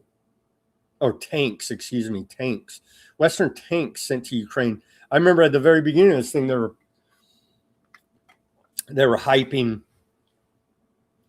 giving all these tanks to Ukraine, and that's going to run over Russians, and they're going to take all that land back. I remember them hyping the hell out of it. NATO, UK, America, your usual suspects. I remember that. Turns out another scheme, scam, fraud job by the military-industrial complex.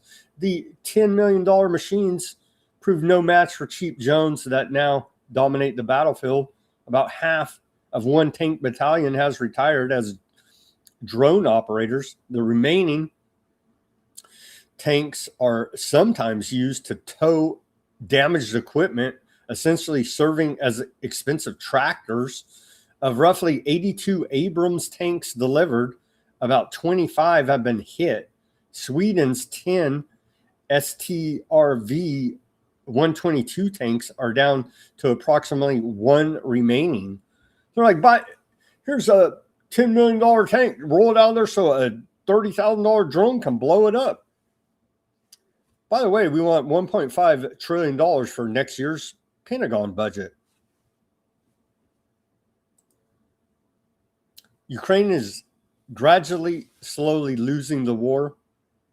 Former War Minister Fedorov says. I think he's been saying a lot lately. Actually, he may get droned.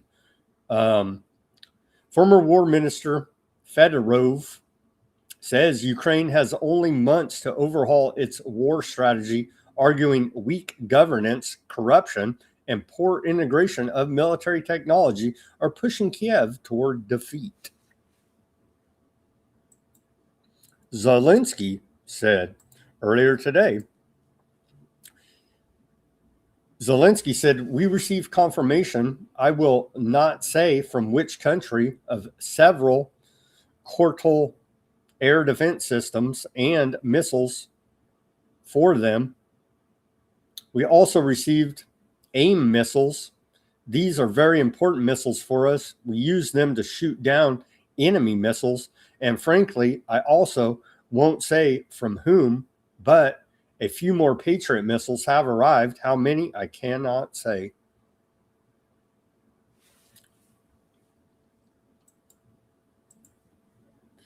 Zelensky went on to say, Ukraine is doing everything to move the war into the sky. There you no longer have to compete in the number of soldiers. You can rely on technology, drones, and missiles.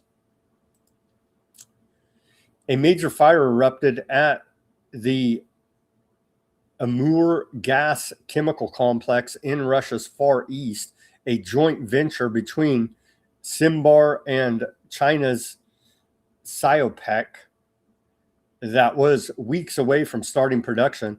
The blaze broke out on the pyrolysis unit, the plant's core cracking facility, covering roughly 2,000 square meters. At least 3 workers were killed and approximately 150 others injured. The complex was designed to produce 2.7 million tons of polymers annually, making it one of the world's largest. It had already faced years of delays after European partners exited post 2022. No evidence of external attack has been presented. The site is roughly 6,000 kilometers from Ukraine.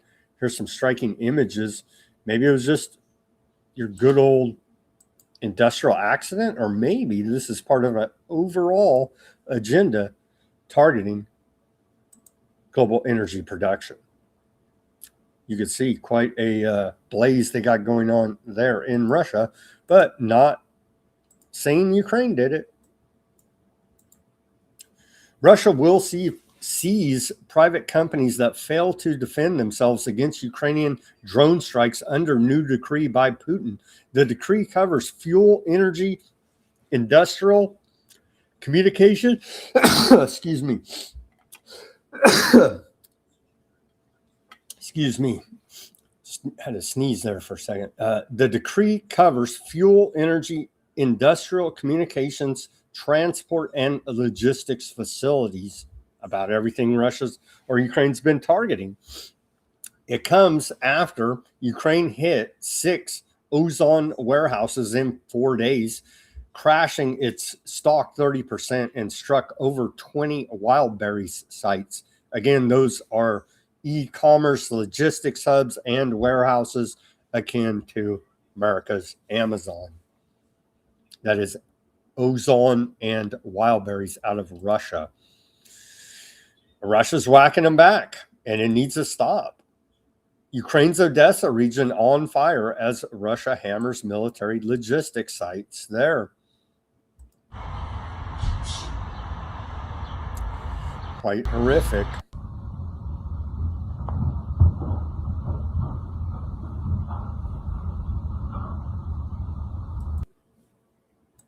Needs to stop. And Zelensky, notice he's not saying forthright where he's getting these weapons from. UK basically said, we're at war with you, Russia. Russia said the same, basically. So we're just waiting for the other shoe to drop for Russia to say, we're directly at war with you, America. But they backed off of giving long-range missile capability publicly to Ukraine for the time being. I got to say, I hate to say it, I'm with the Vatican here now. Not Catholic, but Vatican's top diplomat, Archbishop Gallagher, met Russian Foreign Minister Lavrov in Moscow, declaring, "Let us be clear, this war must end." Yeah, this dude, Gallagher, top Vatican diplomat.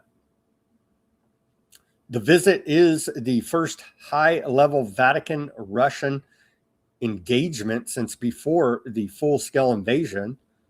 Gallagher visited Ukraine in July and meets Putin foreign policy aide Yursakov tomorrow. But I couldn't agree more. This war must end.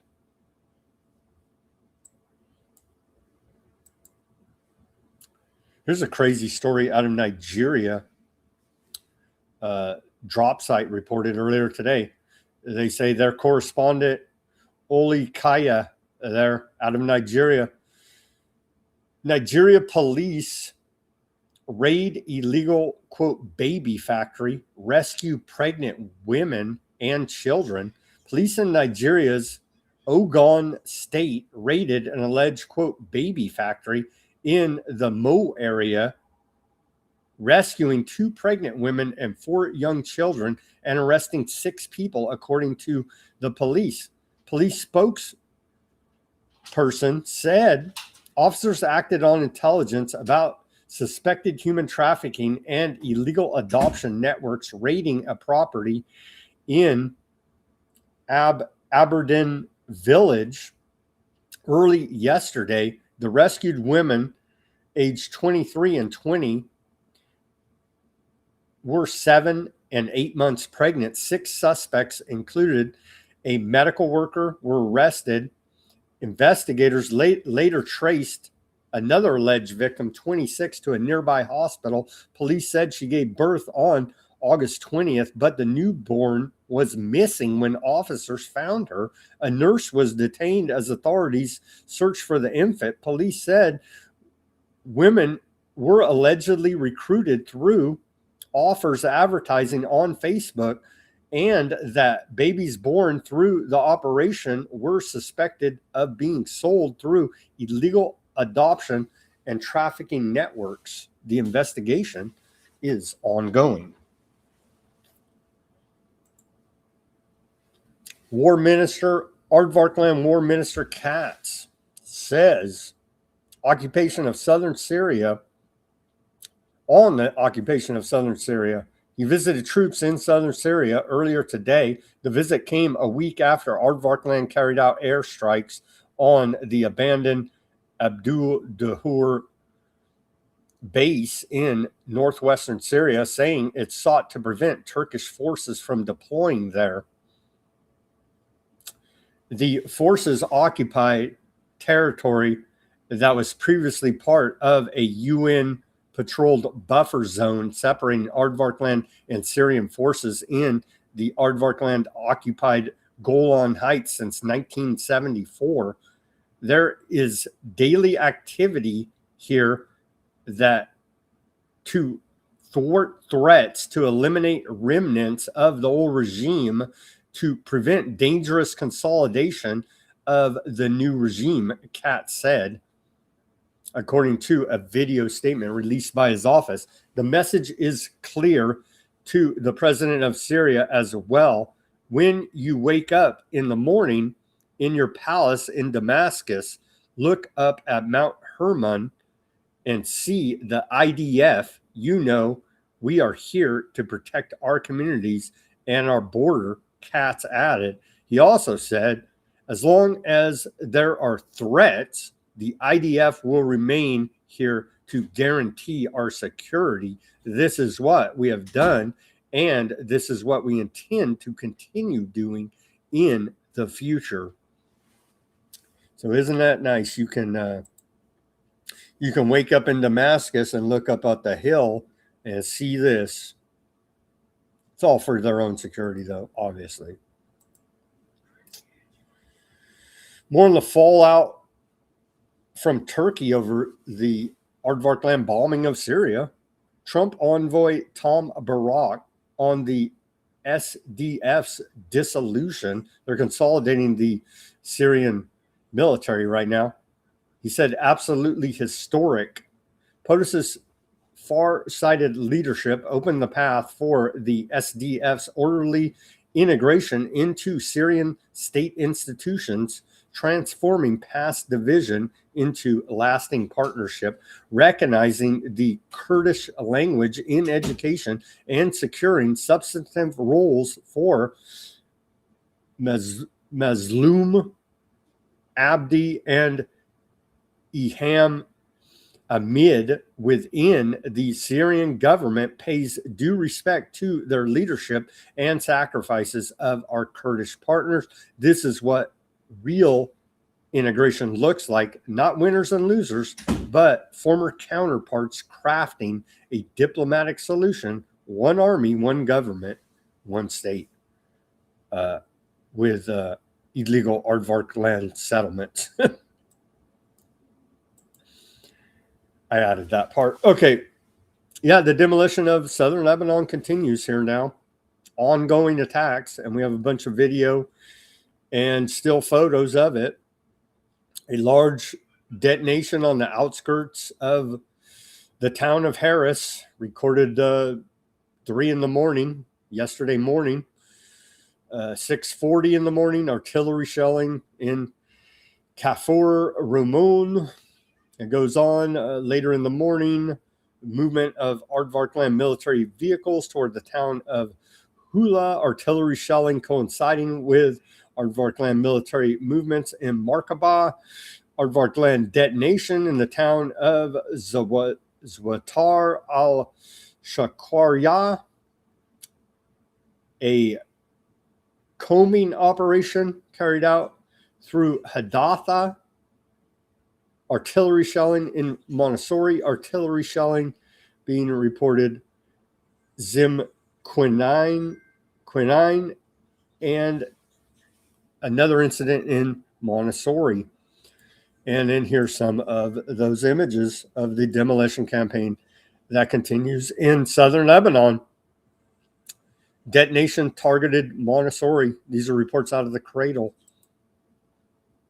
Right there. They're leveling the entire south of Lebanon. Hell, what's the name said they're going to Beirut or bomb Beirut now. Old Ben Gvir, right? They may take all Lebanon. Hell.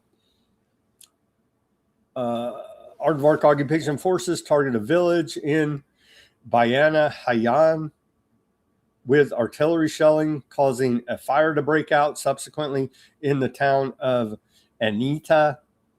Aardvark land forces are setting fires to residential homes. So they salt the earth, poison the well, and arson everything. From Patagonia to Lebanon. Here's some of those images.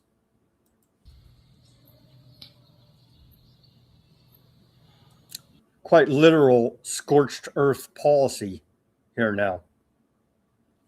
Burning residential homes in South Lebanon. A series of aardvark land attacks was reported in southern Lebanon over, let's just say, over the past 24 hours for sake of accuracy here. Here they are. Some damn big explosions they're carrying out there, and arson campaigns as well. And you see right here the roof of that house all destroyed. We'll get to, they're creating an apocalyptic hellscape there in Lebanon as per Gaza. Biet Lif, southern Lebanon, saw artillery shelling and machine gun fire there.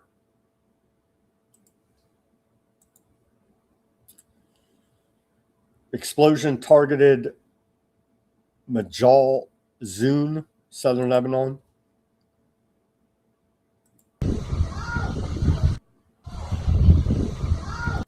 So it's ongoing.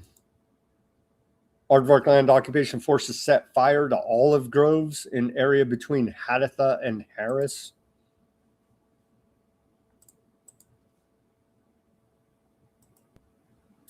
Right there. Quite literally scorched earth. Committing ecocide, making the area uninhabitable, and they've stated they intend to make it uninhabitable, to make no reason for, and to make it uninhabitable, no reason to go back there and poison the land so bad you can't, even if you wanted to, because you're just crazy. I want to go live in a freaking bomb crater. You know what I mean? I want to go live in rubble. Well, maybe you just have that sentimental attachment to the land. They're poisoning the land, so you go and follow your sentiment and you will die due to the poisoning of the land. It's uninhabitable. Anyhow, continuing more here. Entire neighborhoods are being intentionally wiped out by aardvark land in southern Lebanon. The United Nations Interim Force in Lebanon, UNIFIL, reported extensive devastation across southern Lebanon, warning that the entire neighborhoods have been wiped out by aardvark land attacks and that damage is systematic.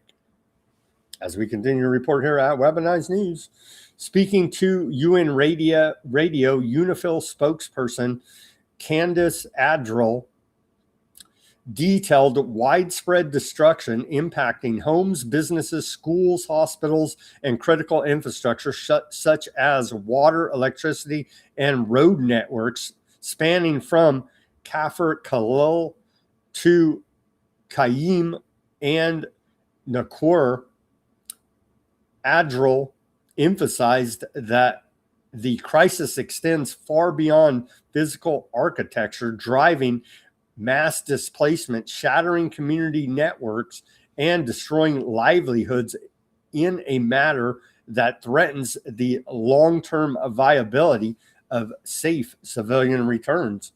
Well, that's the entire point now, isn't it? Boom.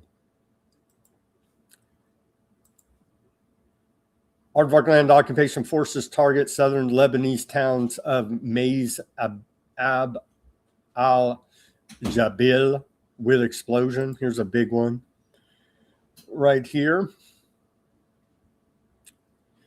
That's a pretty big one. And then finally, Al-Hadatha obtains exclusive footage of southern Lebanon town Bent Jabil, showing the scale of destruction caused by Aardvark land. It's literally the apocalyptic hellscape.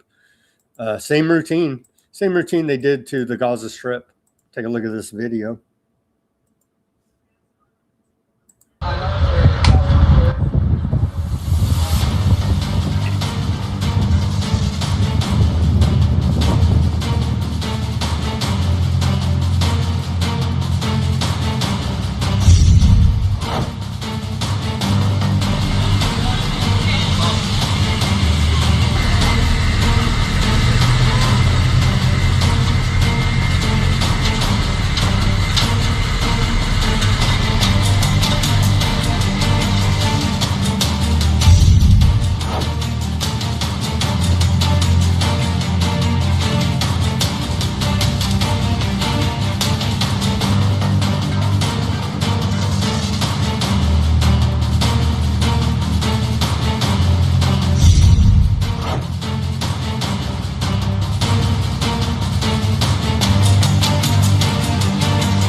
There you go.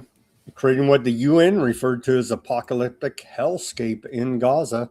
Very similar scenes in Lebanon. It's ongoing. It's ongoing as we speak. They're bombing the hell out of the place. UN condemns Aardvark land threat to evacuate Gaza areas over kite launches. They did a big massacre over children flying kites.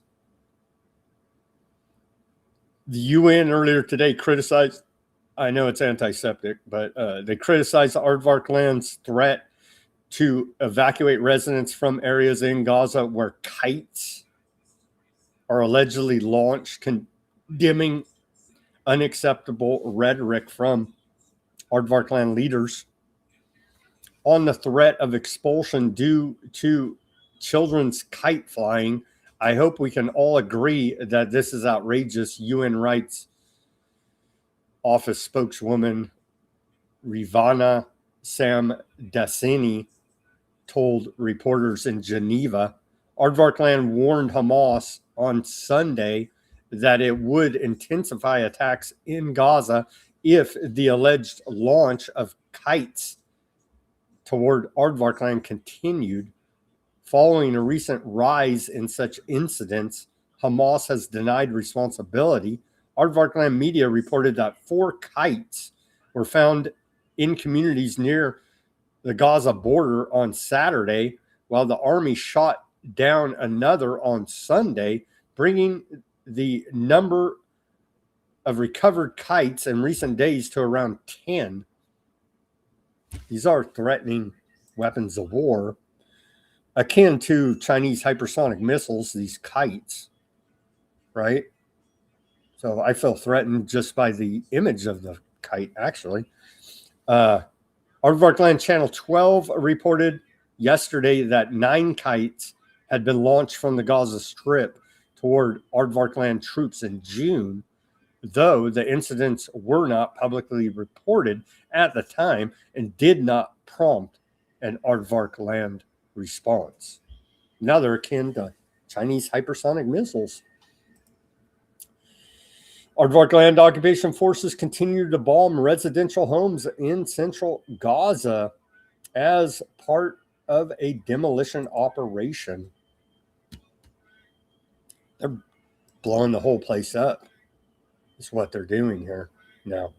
Again, bombing refugees in tents.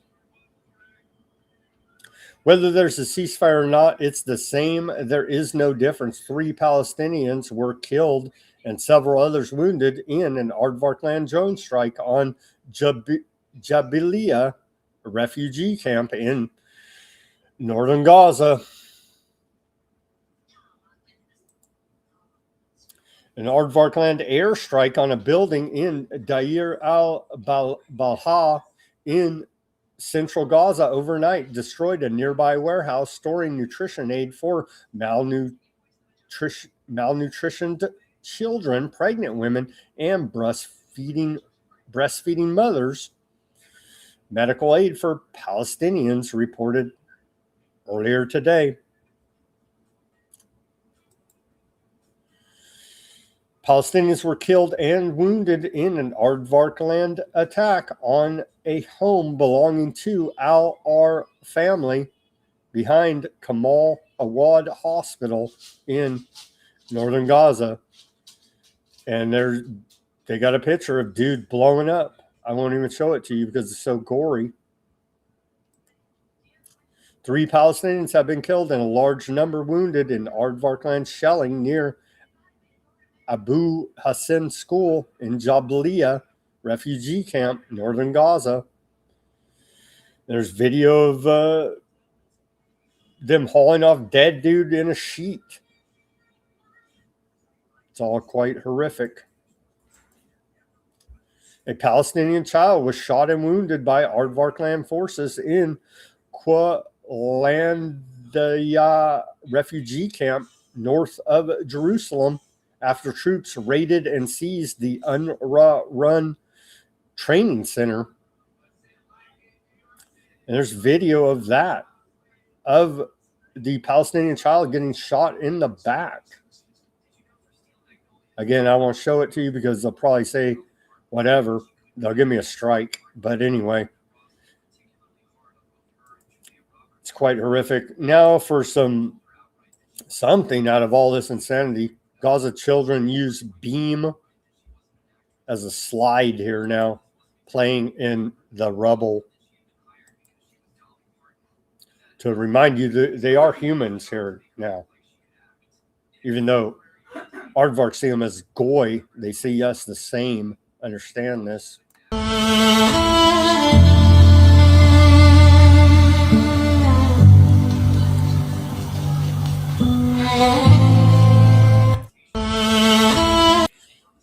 Well, hell, at least they have that beam to slide down in their bombed out city.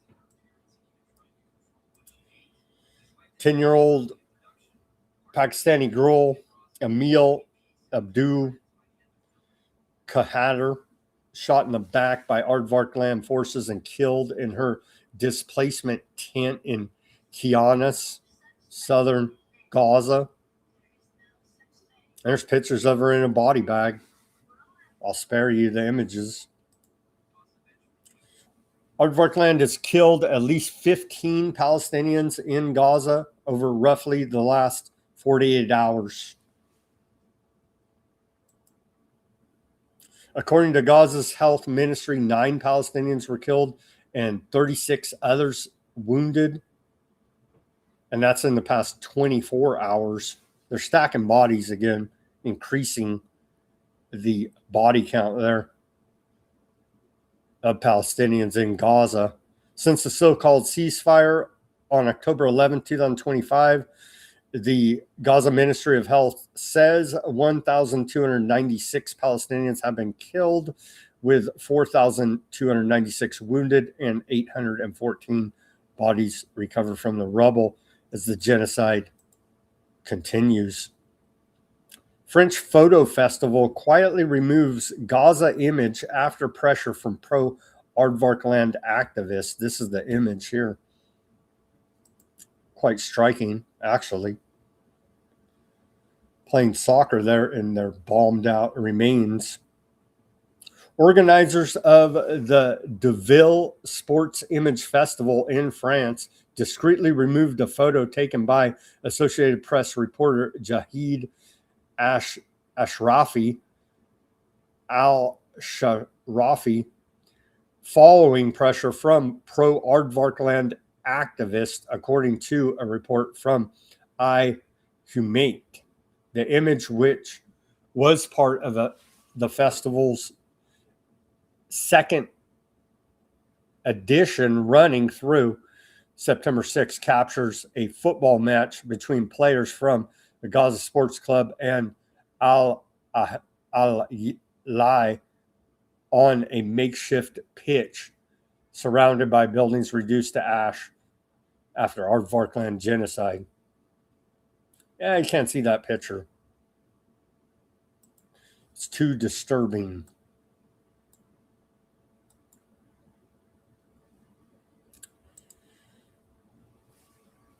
"41 members of Congress are demanding Secretary of State Little Marco Rubio secure an immediate release of Sama Safi, a 20-year-old U.S. citizen, and Birzeit University student held by Aardvarkland without charge since June 2nd. Oh, they're just kidnapping Americans. They're our greatest ally. Aren't they wonderful?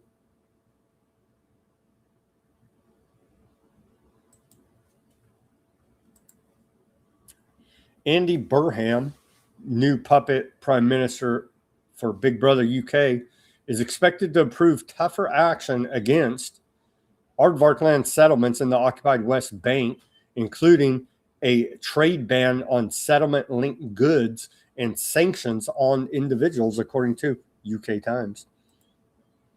Aardvarkland settler violence in the occupied West Bank surges by 63%. Attacks by ultra-Zionist settlers across the occupied West Bank surged by 63% during the first 7 months of this year compared to the exact same time period last year, 2025, according to data published by Colonization and Wall Resistance Commission.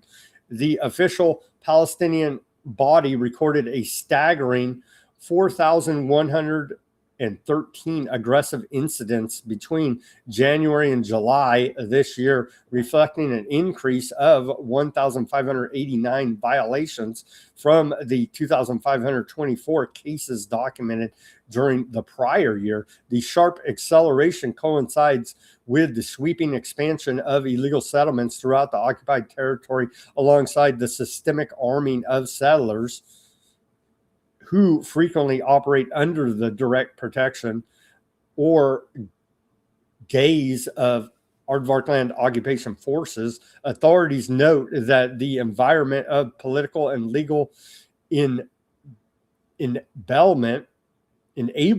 has transformed these violent acts into an organized instrument for displacing indigenous communities, i.e. ethnic cleansing program.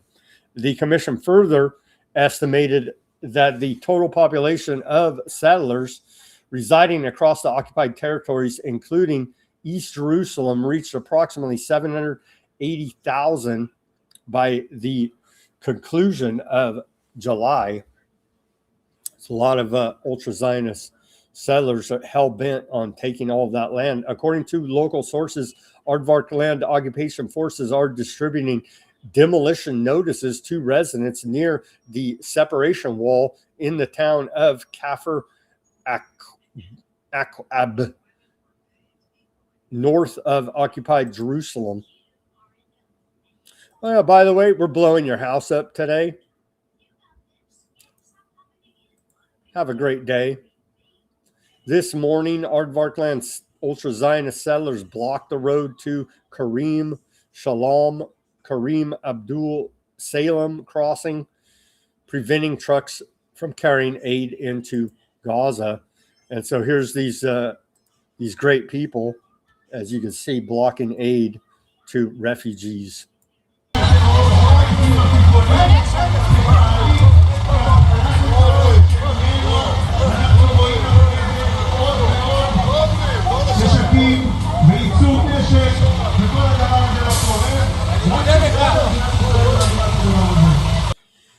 So that's good of them, showing their humanity.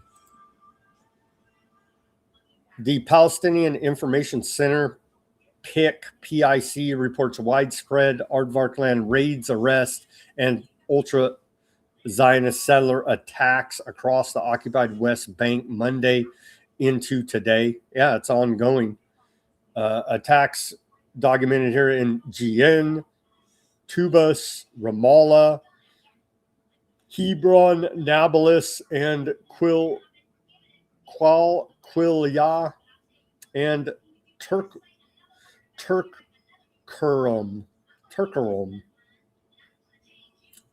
and just a bunch of more details, places I butchered the pronunciation of, so I'll spare you. But no, it's ongoing and it's widespread. Aardvark land forces raided and seized the UNRWA-run vocational training center in Kafr Aqib, north of occupied East Jerusalem, early this morning, storming the compound with 4 armored vehicles and 50 Aardvark land security forces, raising an Aardvark land flag after the raid. Around 40 employees and others inside were detained and questioned before being expelled, with Aardvark land forces firing tear gas around the center. Aardvark land National Security Minister Ben Gvir participated in the raid. The seized UNRWA compound would be replaced with an educational and community center, said Ben Gvir, while claiming the land has been owned by the Aardvark Land National Fund since 1937. The facility, established in 1952 and which had hosted a diplomatic mission on Monday investigating Aardvark land attacks, is UNRWA's oldest vocational training center and trains roughly 340 young Palestinian refugees annually. The seizure marked a shift from raids and restrictions to evictions and imposing control on a United Nations facility. The Jerusalem governorate said in a statement it warned that the move was part of an Aardvark land plan targeting the Palestinian presence and international institutions in Jerusalem. They're taking it all, as they've said.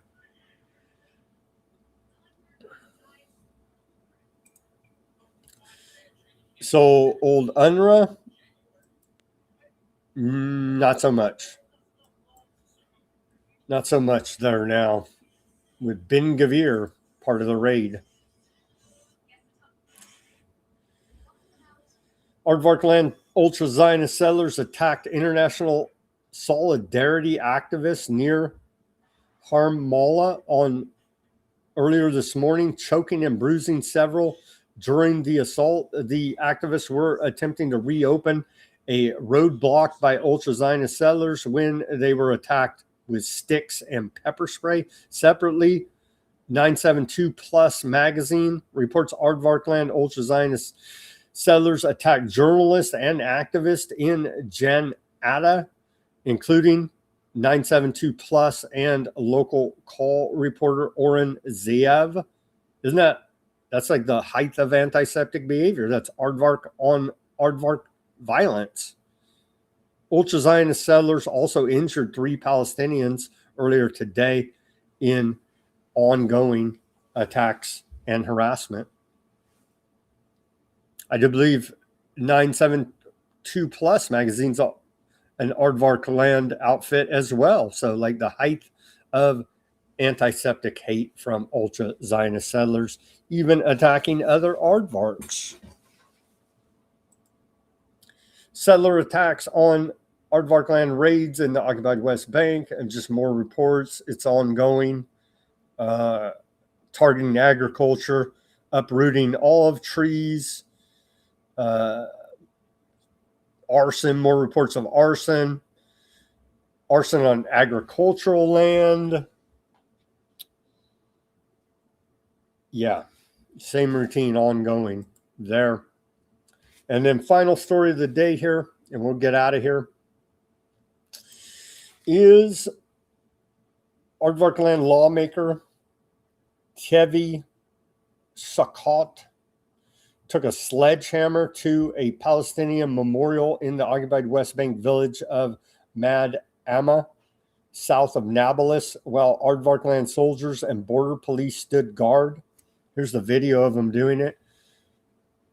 Sukkot, a member of Smotric's religious Zionist party, told Haaretz the action was carried out in full coordination with the Aardvark land military, claiming the memorial honored militants who killed dozens of Aardvark soldiers. The military disputes that account, saying it authorized and secured his visit, but was not told he planned to destroy the monument. Here's video of him destroying said monument.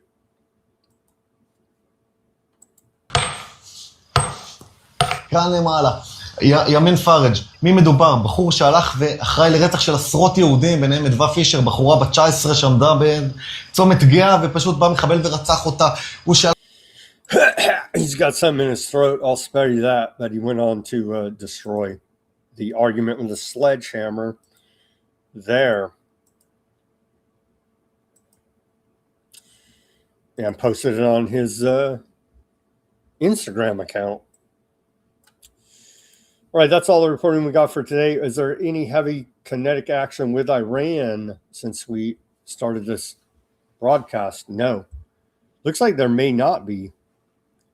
U.S. blockade pushes Iranian tankers toward Asian waters. Iran UN envoy urges countries to reject U.S.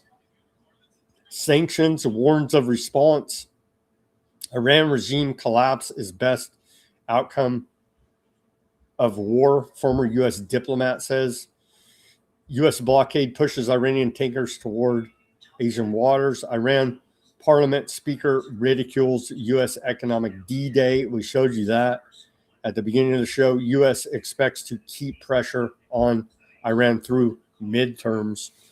That's headlines out of Iran International. And then finally, Al Jazeera. See if we got anything different out of these guys.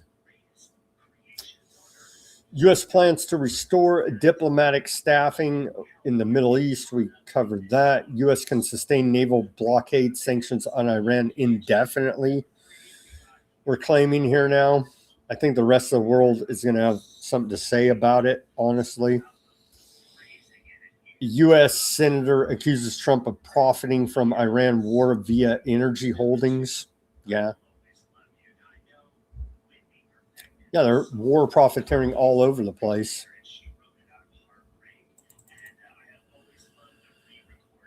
All right, let's head over now. How did these chats go? Looks like we had a little bit of chats over there. Now to the chats, let's head to Odysee first.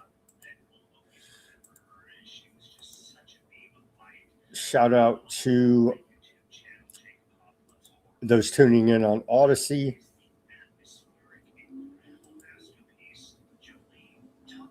Let's go to that channel now. All right, thank you guys for tuning in on Odysee. Shout out to Huffman, Smack. That woman saying Trump nation straight to the gulag. Deported probably. Shout out to John.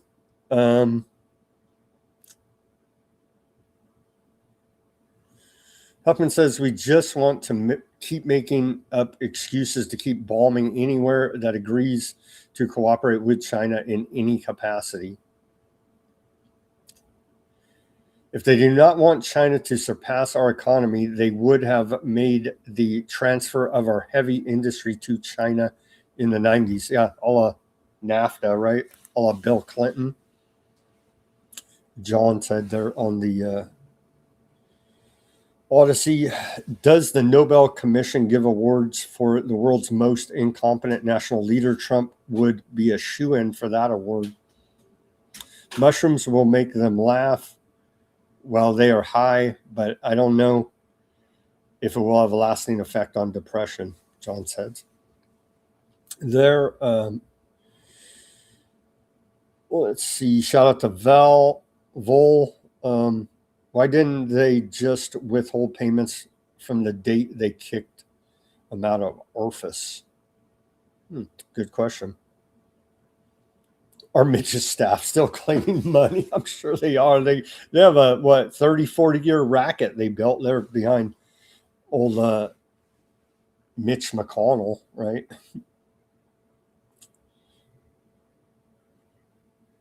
A shout out to Oh No. I think that's Fat Bob. He has many accounts.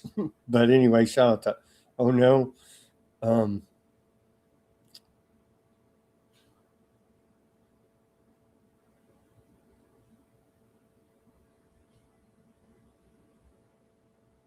What good is Syria army after Aardvark land destroyed all the military equipment? Shout out to Pink.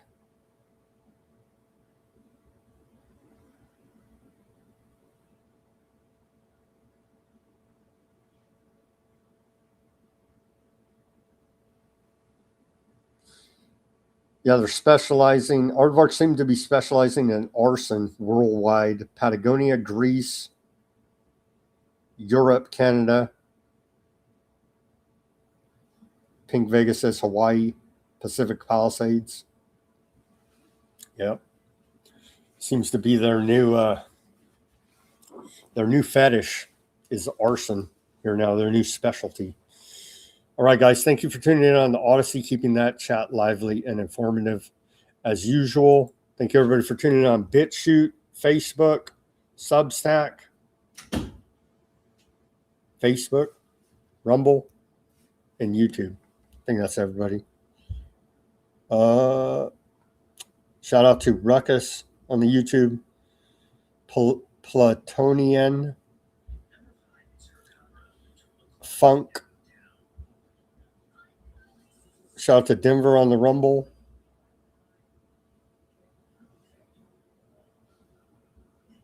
It's crazy how fast Trump lost this war. King. Trump has destroyed a great economy for the second time.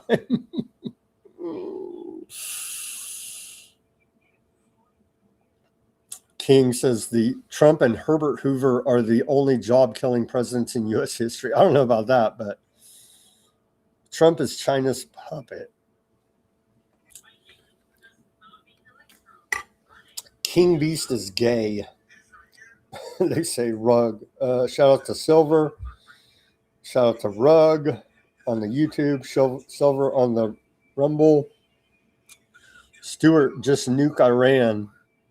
The United States is backing down from a terrorist regime as much as you would like it. As much as you would like it. Huh? Isn't backing down. Bro, we've already backed down.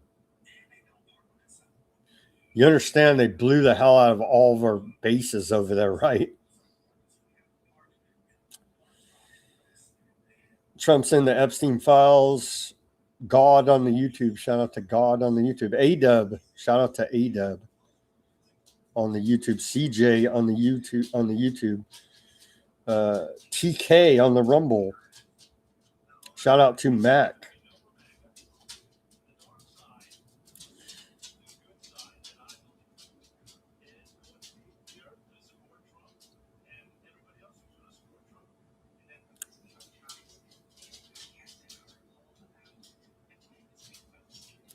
Just reading through some of the comments here. Man, another month and the Hoover going to be shut down. Y'all need to be stocking water. Filtration out west.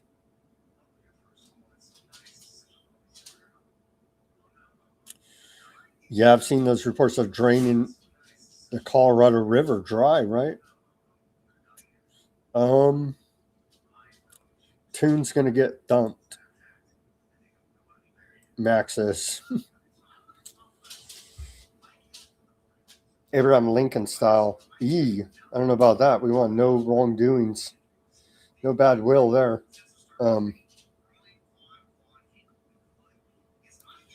They're insulting my lips.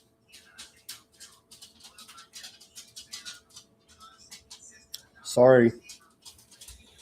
Sorry I have thin lips for you. out there in the troll audience. Trump was mentioned in the Epstein files 38,000 times, Jay says. Was it that many times? It was a lot.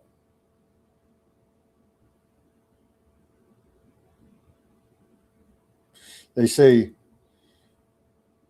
do you idiots believe what this delusional man is saying? Read a history book, please. Oh, thank you. We go over this day in history every show. So, weaponized weather news.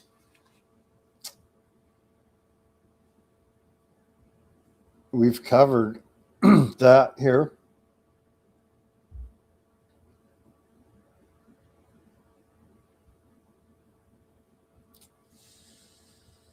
Amanda, shout out to Amanda over there. Who's that? Timmer.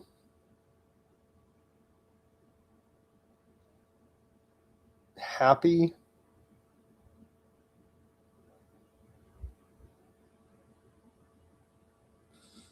They took the Germans' homes. They took the Russians' homes. They take what they want, and the world let them.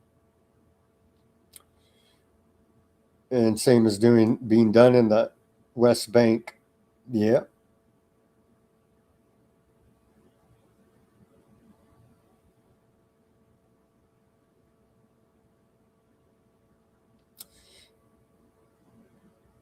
AZ, shout out to AZ on the Rumble.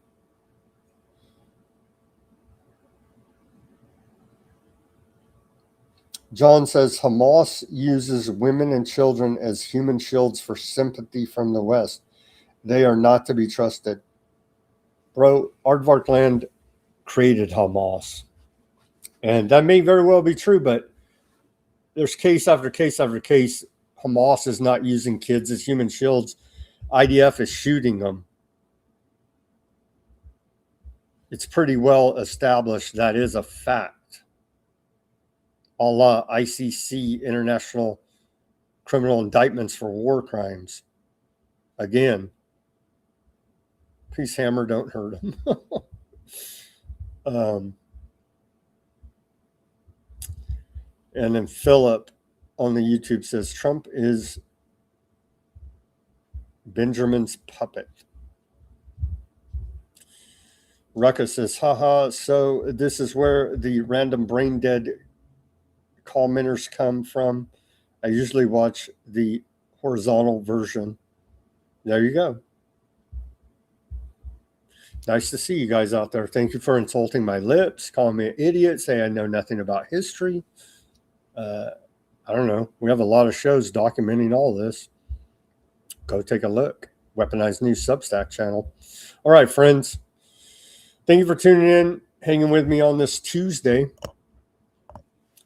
As always, everybody do your own research, peace, love, and freedom. Speak out and take action. Have a great rest of your Tuesday evening, and we'll see you back here on Wednesday for more Weaponized News. Reminder, we're going to have John Gold, author, researcher, activist, do the first half at about 9/11. So that shall be interesting and informative.